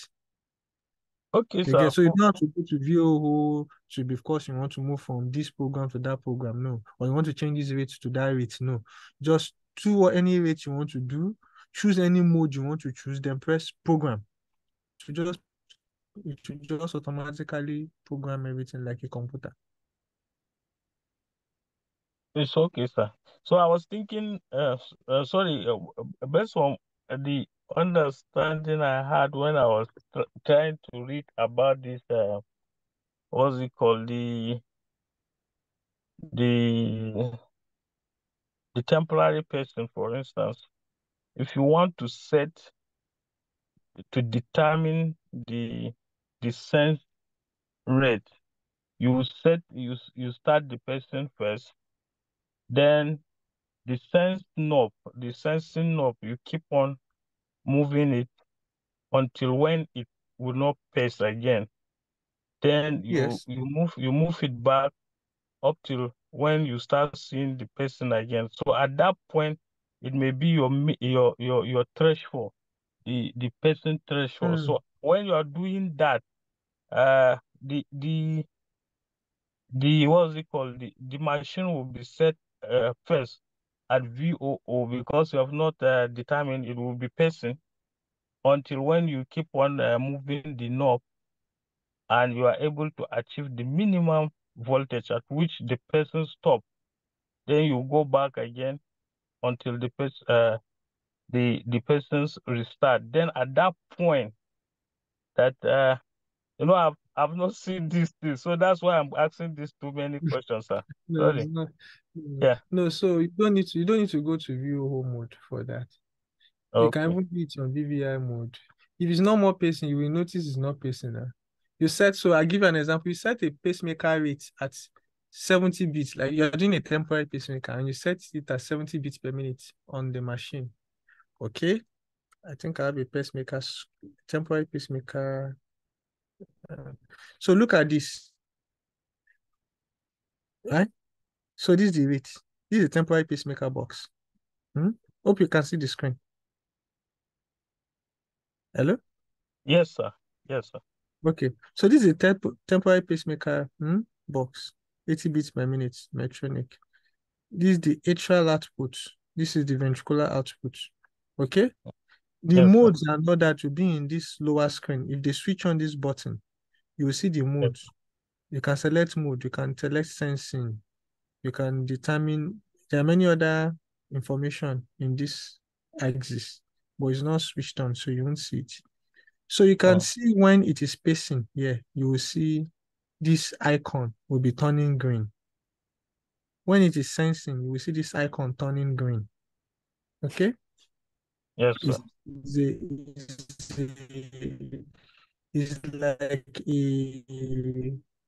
It's like a sensor, a light sensor. So this for the ventricle, this for the atrium. So you can see the sensors for pacing and sensing. Good.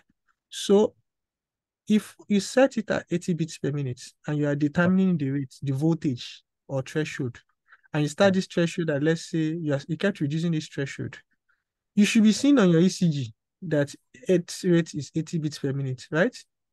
Yes.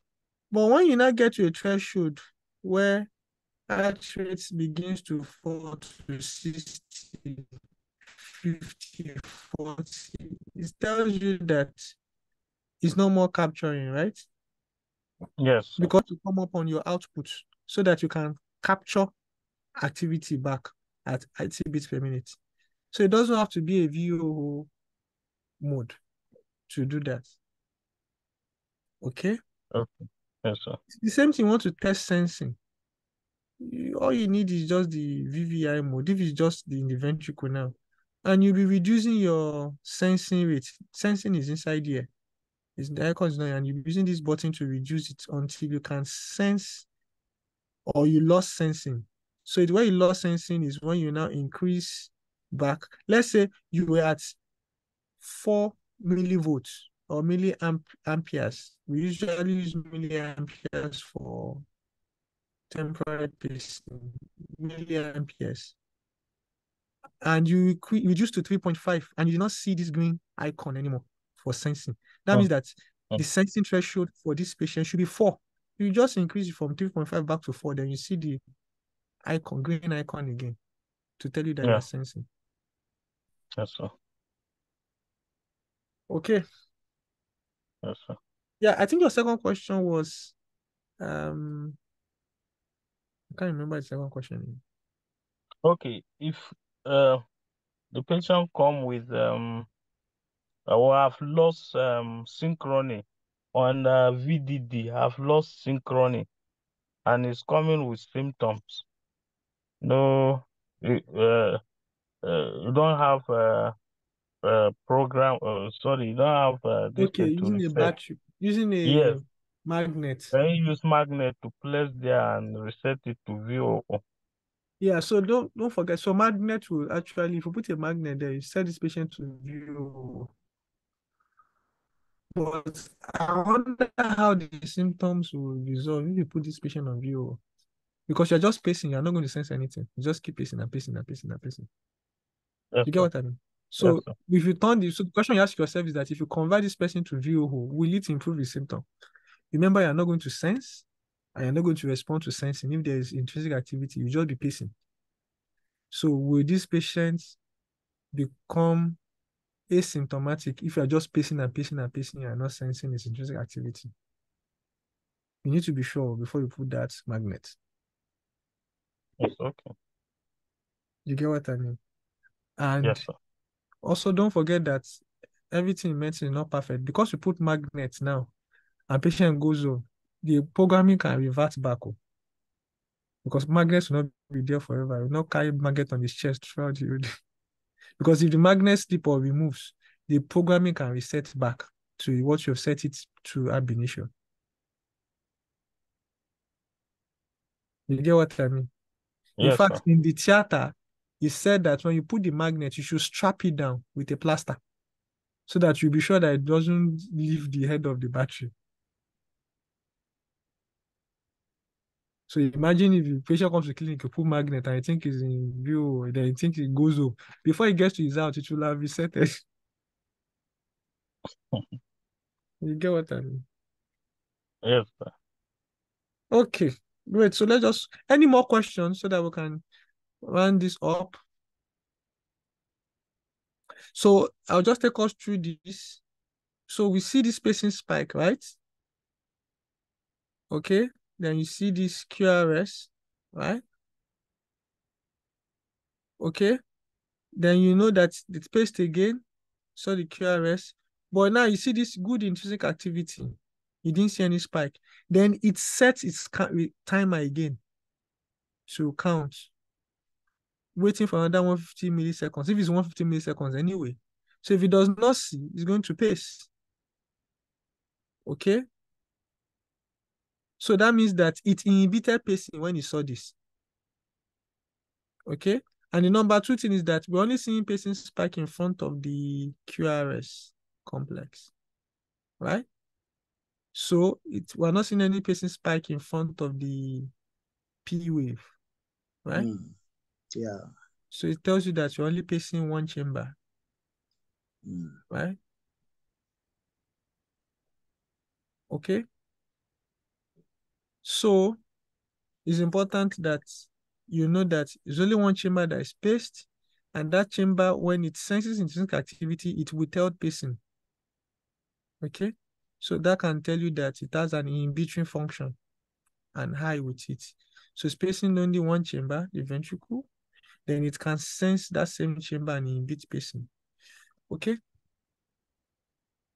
So any question with this? So with this very large pacing spike, Think could we of say this? unipolar, possibly. All right, okay, but you cannot effectively say whether it is. But seriously, if you have seen a large pacing spike, as in like a textbook pacing spike, it's likely to be a unipolar lead. All right, sir. Thank you, sir.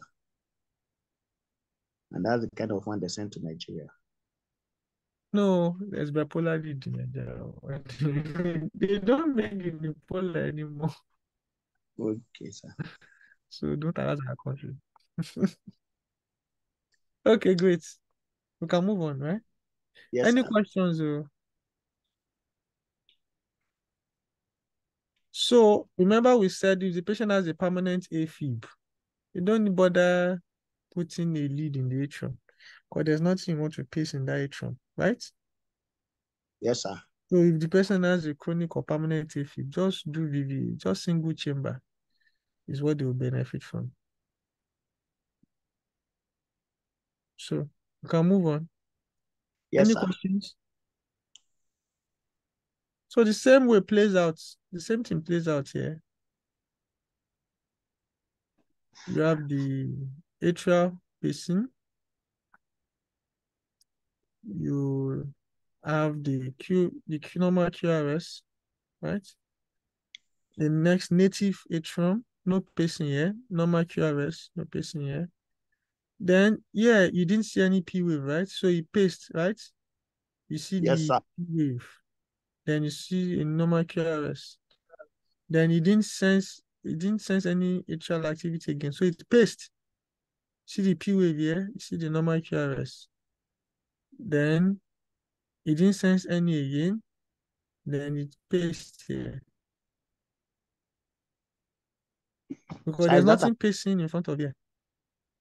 Is that what? So that's a VPC. Okay. It's a premature. Because coming before his time anyway. See the distance between this one and this one. Abi? And see the distance between this one and this one. It tells you that this one came prematurely and is wide.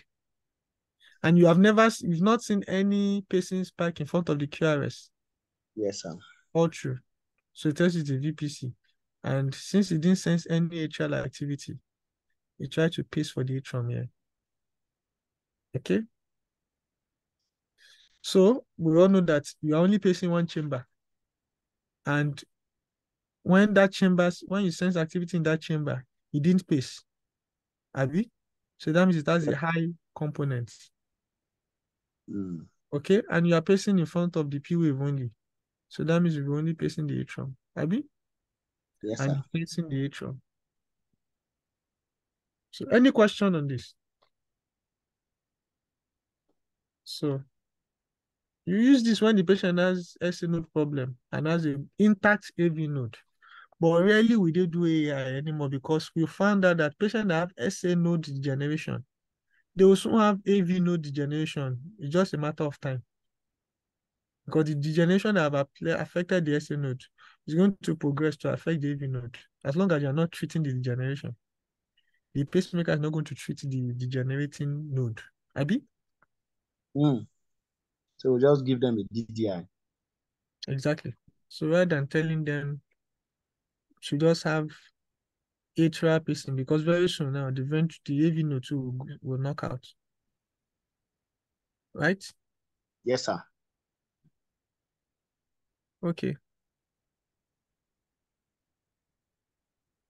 So any more question?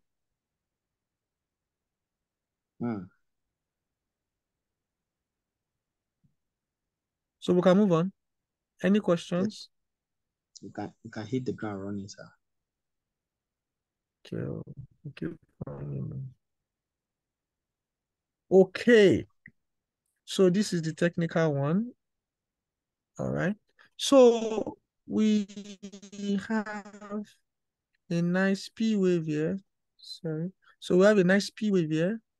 We have a nice QRS. We didn't see any pacing spike in front of the two, right? Then we went to, we didn't see any P wave. We didn't see any QRS. Then the next thing is that we saw a spacing spike to give us a QRS, right? Then we went to, we saw a P wave nicely, right? But we didn't see a QRS that should follow, then we paste, right? Yes, sir. The next time we saw P wave, we saw a QRS, we didn't bother doing any paste. So that means that's an inhibitory component, right? Yeah. Yes, sir. Okay, yeah. We saw a VPC, so it didn't do anything in physical activity. So the next time we saw a nice P wave, then a QRS. So to me, it's fantastic that this patient give and take, because I said, oh, this patient has good VVI function, right? Because you're only pacing the ventricle anyway. Even when, and the reason why I know that you didn't pace the H1, because even when you didn't see a P wave here, the only thing that paced was still the ventricle. You didn't pace the P wave, right? But the VPC. VPC, and you didn't pace the VPC, man. Okay, didn't pace. Or would there be a retrograde conduction to the atrium? So, but what's the importance of that here? You're asking why he had the P wave. I think it's just his normal intrinsic activity that came up here. Then, okay, so this, yeah, I'm hearing you, sir. So it's a VVI, sir. Yeah, so this can pass for a VVI, actually. But they called it a VDD. And so we'll tell you why. So it's a VDD because on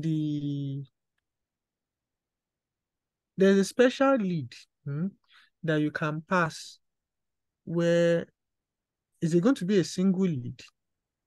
Okay. Single lead into the RV. But the body of the lead has special electrical cables to sense the atrium. Okay, so just imagine that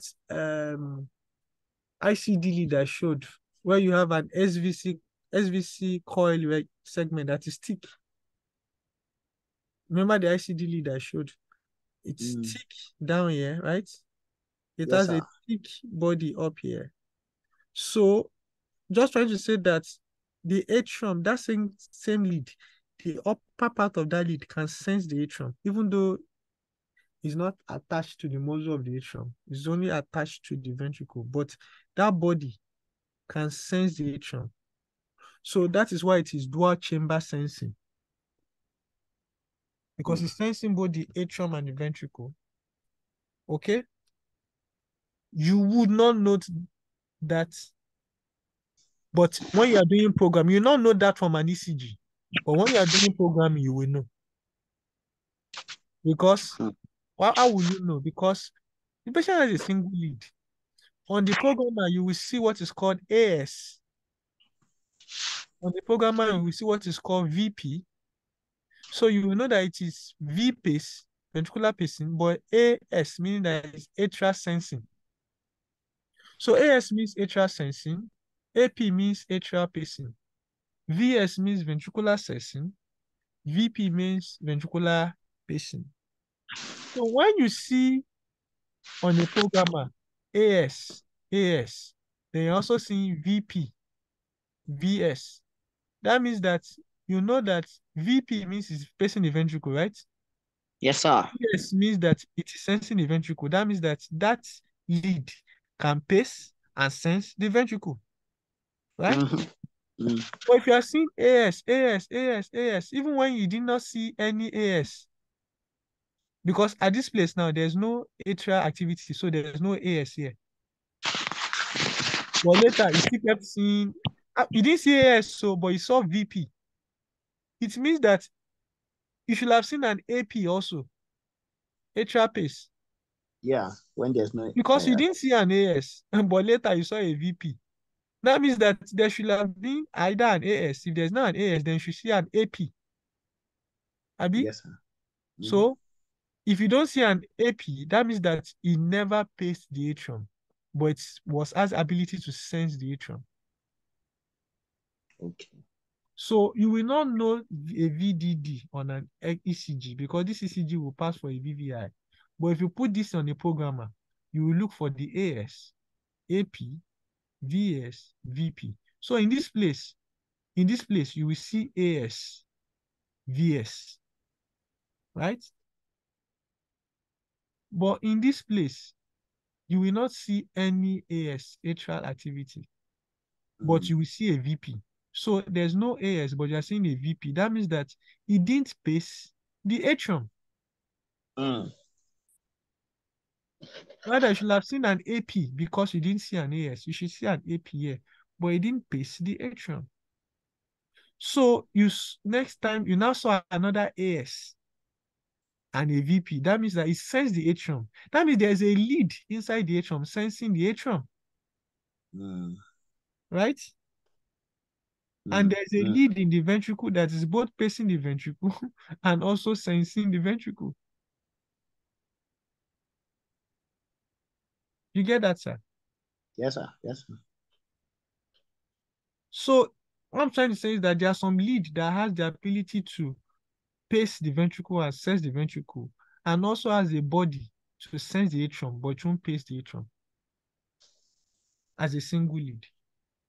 Okay. So that is what you call a VDD, meaning that chamber paced is ventricle, but the chamber sensed is both. It's sensing both. And the response is also in both. Both. It's also in beat and trigger. Yeah. In beat and trigger, sorry. Any question, Dr. Jacqueline? Time don't pass. No, no, Okay, sir. sir. No, sir. No question. Thank you, sir. I No, understand. but is it clear? So technically on an ECG, you cannot say VDD. But on a programmer, you can actually say it's a VDD. Okay. Because you will see the AS channel, atrial channel, AS channel. You will see the ventricular channel, VS and VP channel. But on the atrial channel, you will never see an AP. Moment you can see or put a patient on a programmer, you can see AS, A something. That means there's an atrial activity you are sensing. That means there's a part of that lead that is sensing the atrium. Then if you can now see a V this, V that means that there's also something in the ventricle, that there's an electrode in the ventricle that the programmer is sensing. You get?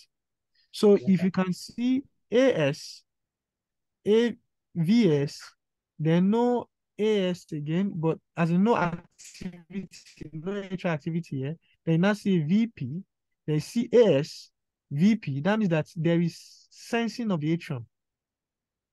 But there's no pacing of the atrium because when you expected an AP, you didn't see anything.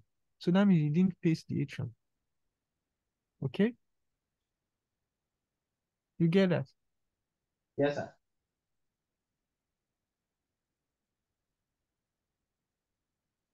I just want to be sure if there's any question. Okay, Prof, looking at this one, Don't worry. one would, This one can pass for a VVI.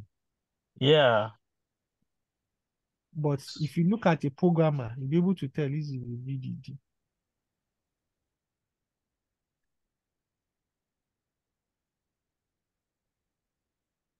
Okay.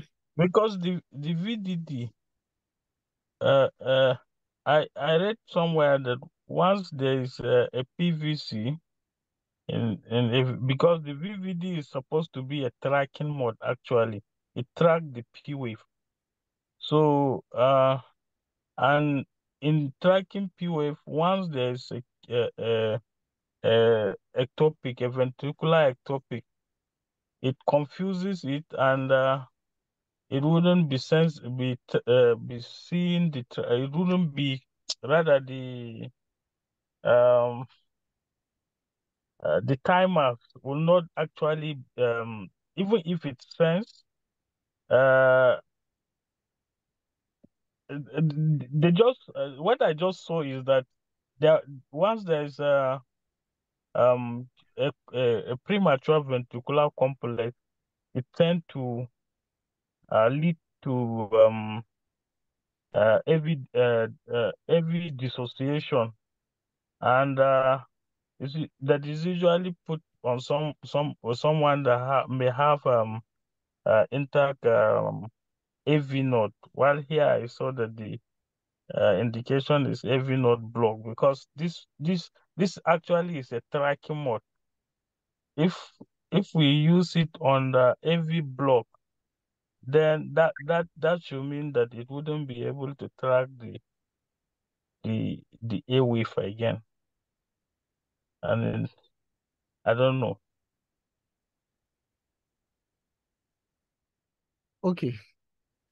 All right. I think I didn't really get your question very well.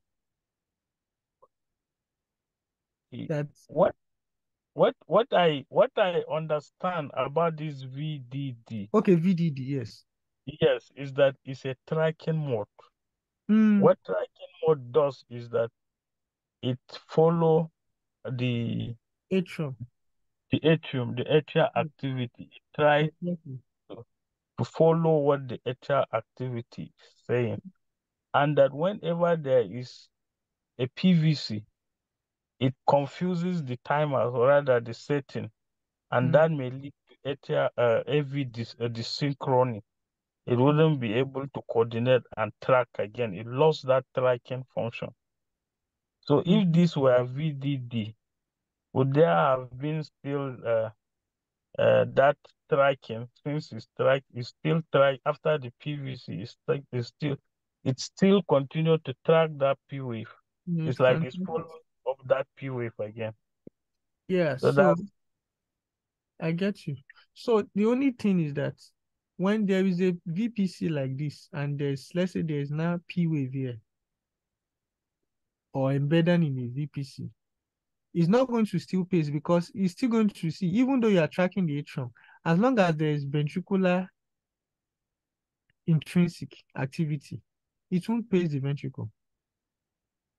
Okay, because here now you will not see any pacing spike close to it, because it has sensed intrinsic activity. So it's sensing two chambers, atrium and ventricle. So even if there's no atrial activity and it senses ventricular activity, it will not pace. So it's not going to lose its function. You get? Okay. Because if we're only looking out for atrium and we didn't see atrial activity, then it's supposed to pace on this. But because there was intrinsic ventricular activity, even though it came as a VPC, it withheld the spacing. So it didn't bother pacing. So waiting for the next cycle length to wait for the atrium. Okay? So that is where your trigger activity or dual will make sense. In the sense that, let's say it was waiting. So I'll tell you one thing now. So remember when we used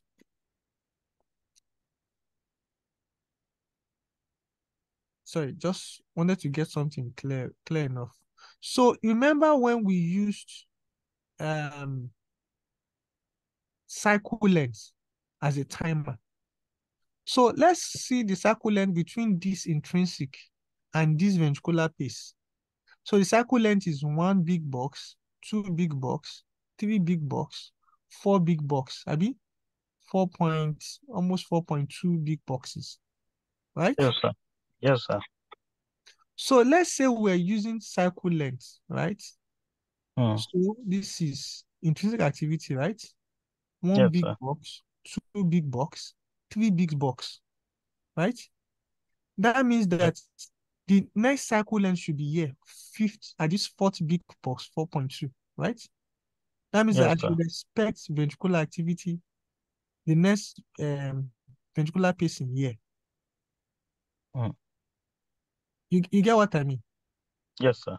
But it's not going to follow that cycle length because it has a trigger. That's why it's a D, dual. It has a trigger in the sense that it doesn't have to wait for the four big boxes. There is already a P wave activity, right? So if it's not going to follow this P wave, then it's supposed to follow pace at this place, at the fourth big box, following his own V activity, right? Yes, so that is why the confusion is, Prof. That's Because where the function of a trigger is. That's why I said trigger will not follow cycle length. If you remember, trigger, if it was only trigger, let's say you have a VDT. Sorry, no, let's say it has a VDI. VDI means that it's going to follow the next length, the next 4.2 boxes, Abi, before it paces. yes, sir. Right? At this place, it's supposed to follow 4.2. But it did not follow 4.2. This is 1, 2, 3. It didn't follow 4.2 because trigger activity came in to tell you that some will come. P wave has happened. Follow P wave. Don't follow V. Don't follow QRS. Follow P wave. So trigger it just triggered. It didn't wait for longer duration. It just triggered. So that is why this is called dual. It has ability to inhibit because it saw something here, it didn't space. Abi? And Yes, sir. because the timer for the P or the AV timer is already almost out, then the T triggered in to trigger activity. So rather than waiting for the VV timer or 4.2 big boxes, it just followed the AV timer, that is P wave to ventricular QRS timer, to trigger activity. So that is where the importance of a trigger. So that's the subtle difference between the trigger and the inhibit comes in. So that is why this patient has a dual function of trigger and inhibit. That's why it's called a VDD. That's the D component. Do you get that, sir? Yes, sir. It might a little bit be technical, but it's about their cycle length. Yeah, because see, my understanding of this have always been like, okay, if we are tracking the P wave, we set the cycle length or the lower rate limit follow the P waves. Like these P waves now, it have seen a P wave, so it will wait for the AV delay. Yes. The timer, the AV delay in the pacemaker. If it did not sense a P wave, it trigger. So it give a QRS complex. But if it has sense like this, it inhibit. So it continue to track the P wave in response to the lower rate limit that have been set. If it didn't sense when it was supposed to sense, it will now go ahead to complete the AV delay that was supposed to be there. And once the AV delay timer have ended, it will trigger for the ventricle. So it continue like that so that it wouldn't lose track of the timing that have been set. So, and that is how I understand it up to the point that it was said that the drawback of this VDD is that once there is a PVC, then it will lose that tracking, and then there will be AV desynchrony. So that is why I got confused when I saw this as a VDD. Yeah, so that's why the trigger components, if it was a VDI, the VDI will look for a VV delay, VV timer. And it will lose activity of the P wave. So let's say P wave came here like this, and I'm looking for a V to the next 4.2 big box timer. That means that if I count 1, 2, 3, 4, I should expect the next V pacing here. Okay? Yeah. But Yes, sir. remember that the atrial activity has happened here. So look at the distance between here and the next time I expect a QRS. Mm. You can see that there's already a desynchrony. Look at distance between this P wave and the time I expect the next QRS of big 4.2 boxes. Yeah. So that is where you have the desynchrony from. Okay. But because it has ability to trigger, it will trigger following this P wave. It won't wait for the timer between this V to the next expected V. Okay. It's You okay, get it? sir. Yes, sir. So that's where a VDI will give you a problem. But a trigger will trigger that PR interval. If its elapsing is time, or call the AV delay. If it's going beyond this time, it's going to trigger. It won't wait for the VV timing. It's okay, sir. Thank you. Keep a copy. Prof, I'm here, fully awake and ready to hit the ground running. I wonder this one likes hitting the ground. Okay, so let's look at this guy. You have intrinsic, no trigger. You have QRF inhibited, right? In this place, you have a P wave, so there's inhibition, right? Yes, sir. Here, there was no QRS, right? So it's fired. Yes, sir. Then yeah, well, we didn't see any P wave, then it's fired to generate a P wave. Certainly there was no QRS, so it's fired. Abi? Yes, sir. We move, oh yeah. No P wave, it trigger bam. But we now saw QRS, so it's held this piece. Next, intrinsic held this piece. Yeah, trigger. As in there was QRS, it held this piece, Abi? Yes, Yeah, sir. no P wave, no QRS, so it trigger. So you know that you are pacing 2 chambers, Abi? Yes, sir. You get, and it's inhibiting. Mm. You get, so it just passed for a DDD or a DDI. Okay? Yeah. Mm. Okay. Lovely. Okay, great. I think the last thing I wanted to show is next time we will talk about temporary pacing. It's not hard at all, which we will discuss so that people can rest. You know, when you're doing pacemaker and you don't rest, it can cause desynchrony. So yes, sir. Then we'll look at when there are no captures, we'll look at this. I don't want us to rush us tonight because it's already 11 p.m. Okay? So I think we'll take it from this next time, from this period. You get? Yes, sir. So I'll stop sharing. So any questions before we... So there's something I wanted. Yes. I want to ask you with respect to CRT. I read in part of my reading that for non-responders to CRT, you can do multi-site pacing. That is, you can introduce 2 RV leads, or you can introduce 2 LV leads. So in that case, how possible it is and how would that be done? It's just see, let me first tell you one thing.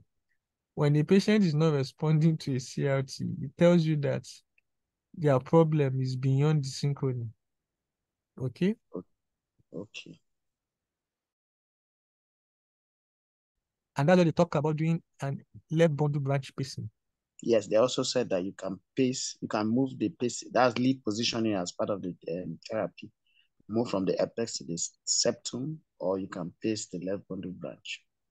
So that's where the one that is useful is left bundle branch pacing. So you can just pass another lead into the left bundle so as to pace just the left side. Okay?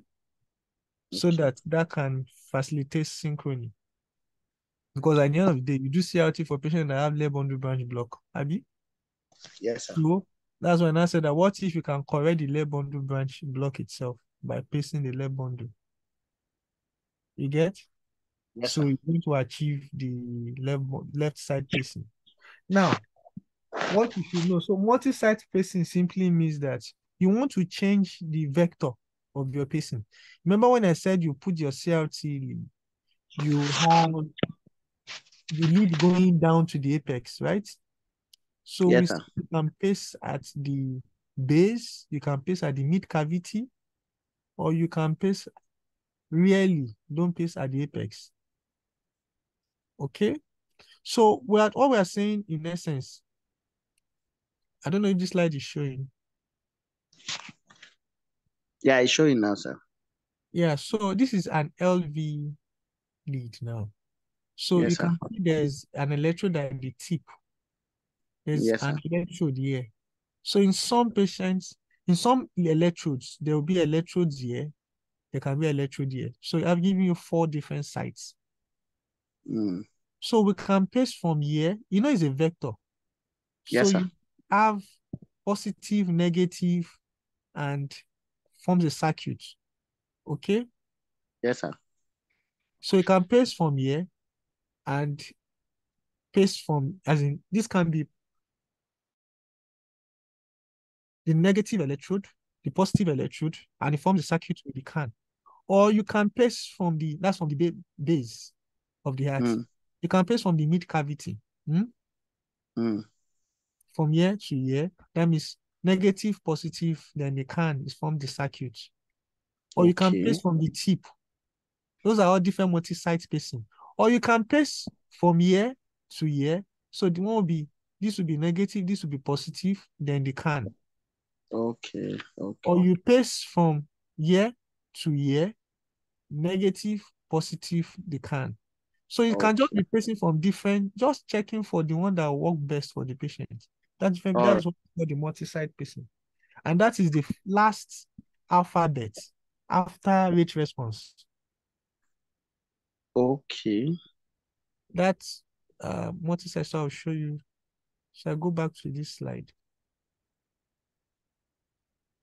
So if you remember the alphabet,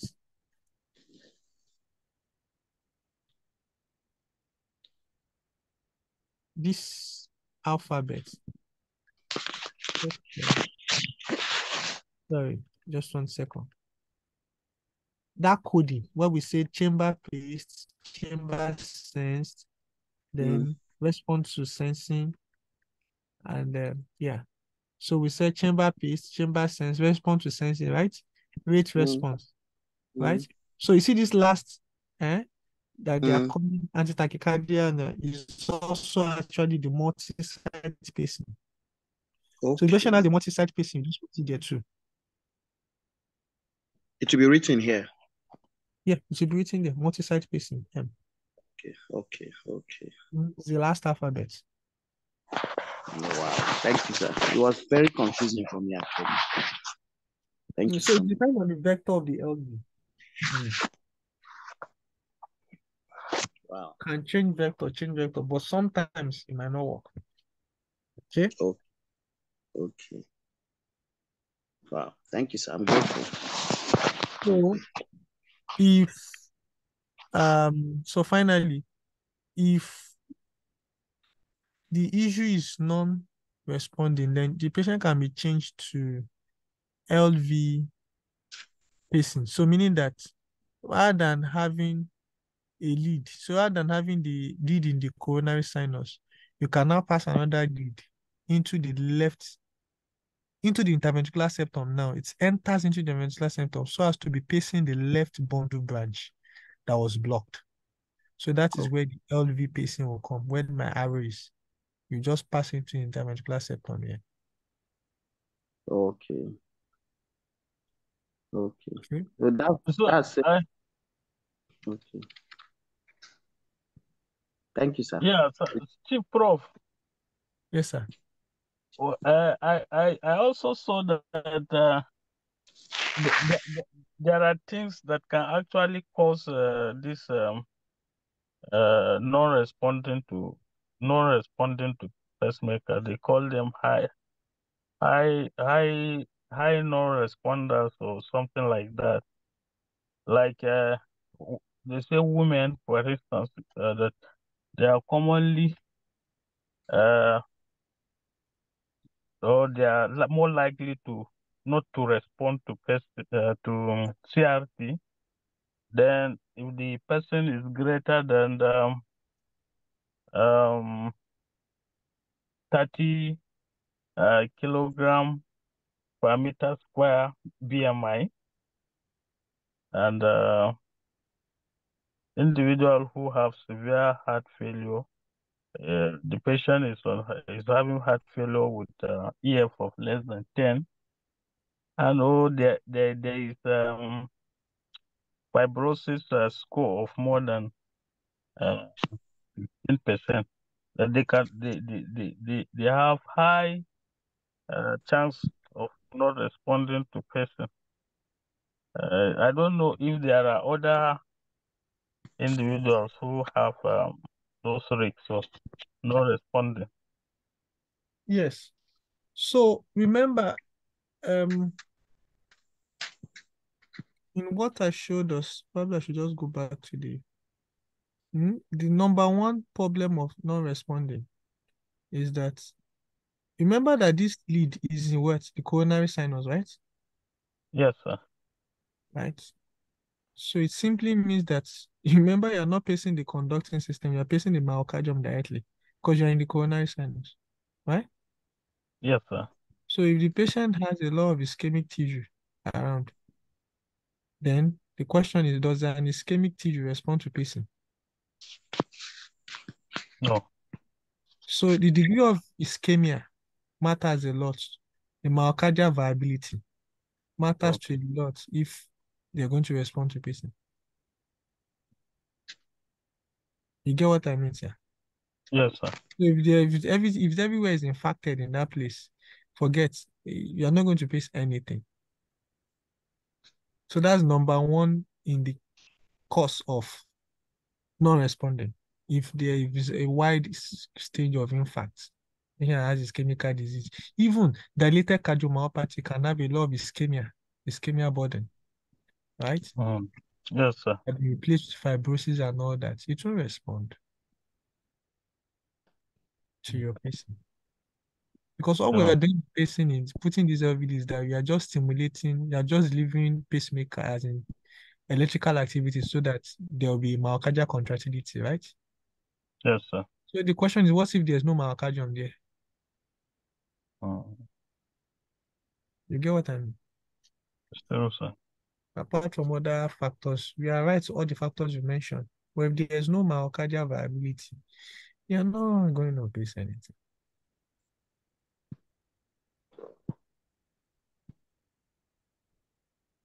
Okay, sir. Thank you, Prof. So it has been a wonderful day. Any questions? We'll call it a night because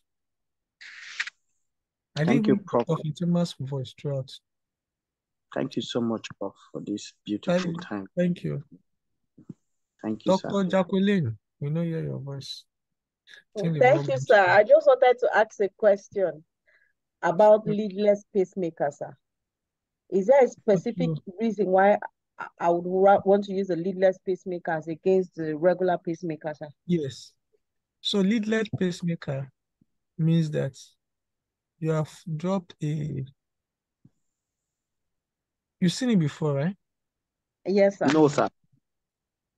Oh, copy, there's nothing you have not seen.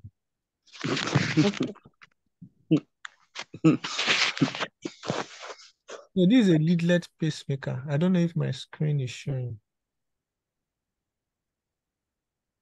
Is it showing? Yes, sir. It's showing. So this is a leadless pacemaker, right?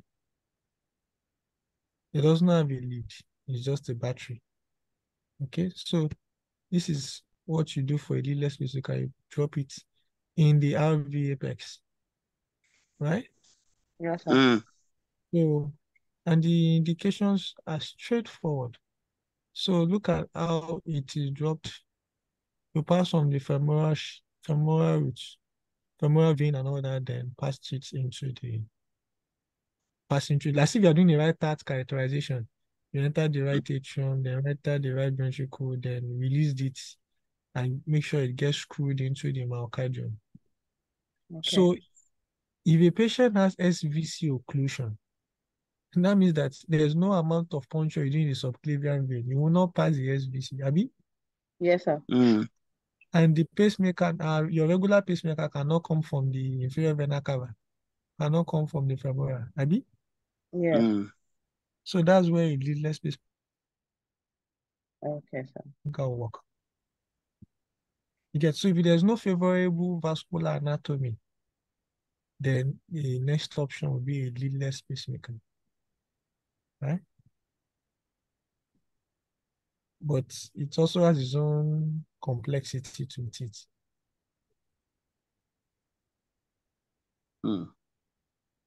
Okay, does that answer your question? Yes, sir. Yes, sir. It does. Thank you very much. Thank you. Thank you so much, Prof. The Lord bless you. Amen. God bless you, sir. God bless you. Amen. Okay. Thank you, sir. That's been fantastic. Any more questions so that? Prof, you have tried for us, sir. You can Okay. see that you're tired in your voice. Thank you, sir. No problem. Yeah, you know, the exam is not fun. Thank you, sir. We're grateful. Okay. Thank So you very please have much, a sir. wonderful time. Thank you so much. Call on Doctor. Keep it on. Keep it. We still keep up. Okay, sir. Dr. Kweki, if there's any updates, sir. Not so much for me. We've not had a meeting on Sundays these days because apart from the NCS program that's going on, I'm trying to track down one or two persons that are supposed to discuss some of these things. So the moment I'm able to track one or two, I will announce it. So that's the reason for the delay we have seen. So good one. That'll be all for me. Thank you. Great commitment from everyone. Wow. Thank you again, Dr. Kweki, for your commitment too. We understand you're busy, but you're always around. So thank you, everyone. Please have a great night. Tomorrow we'll meet again to hit the ground running.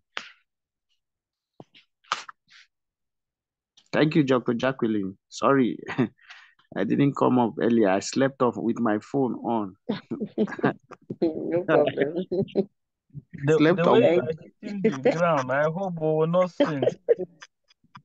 I see, after I paste the notification, I didn't know what happened. I just discovered that I was off. It was good. He has called. That woke me up. Thank you. I'm grateful. Thank you. Thank you very much. Good night.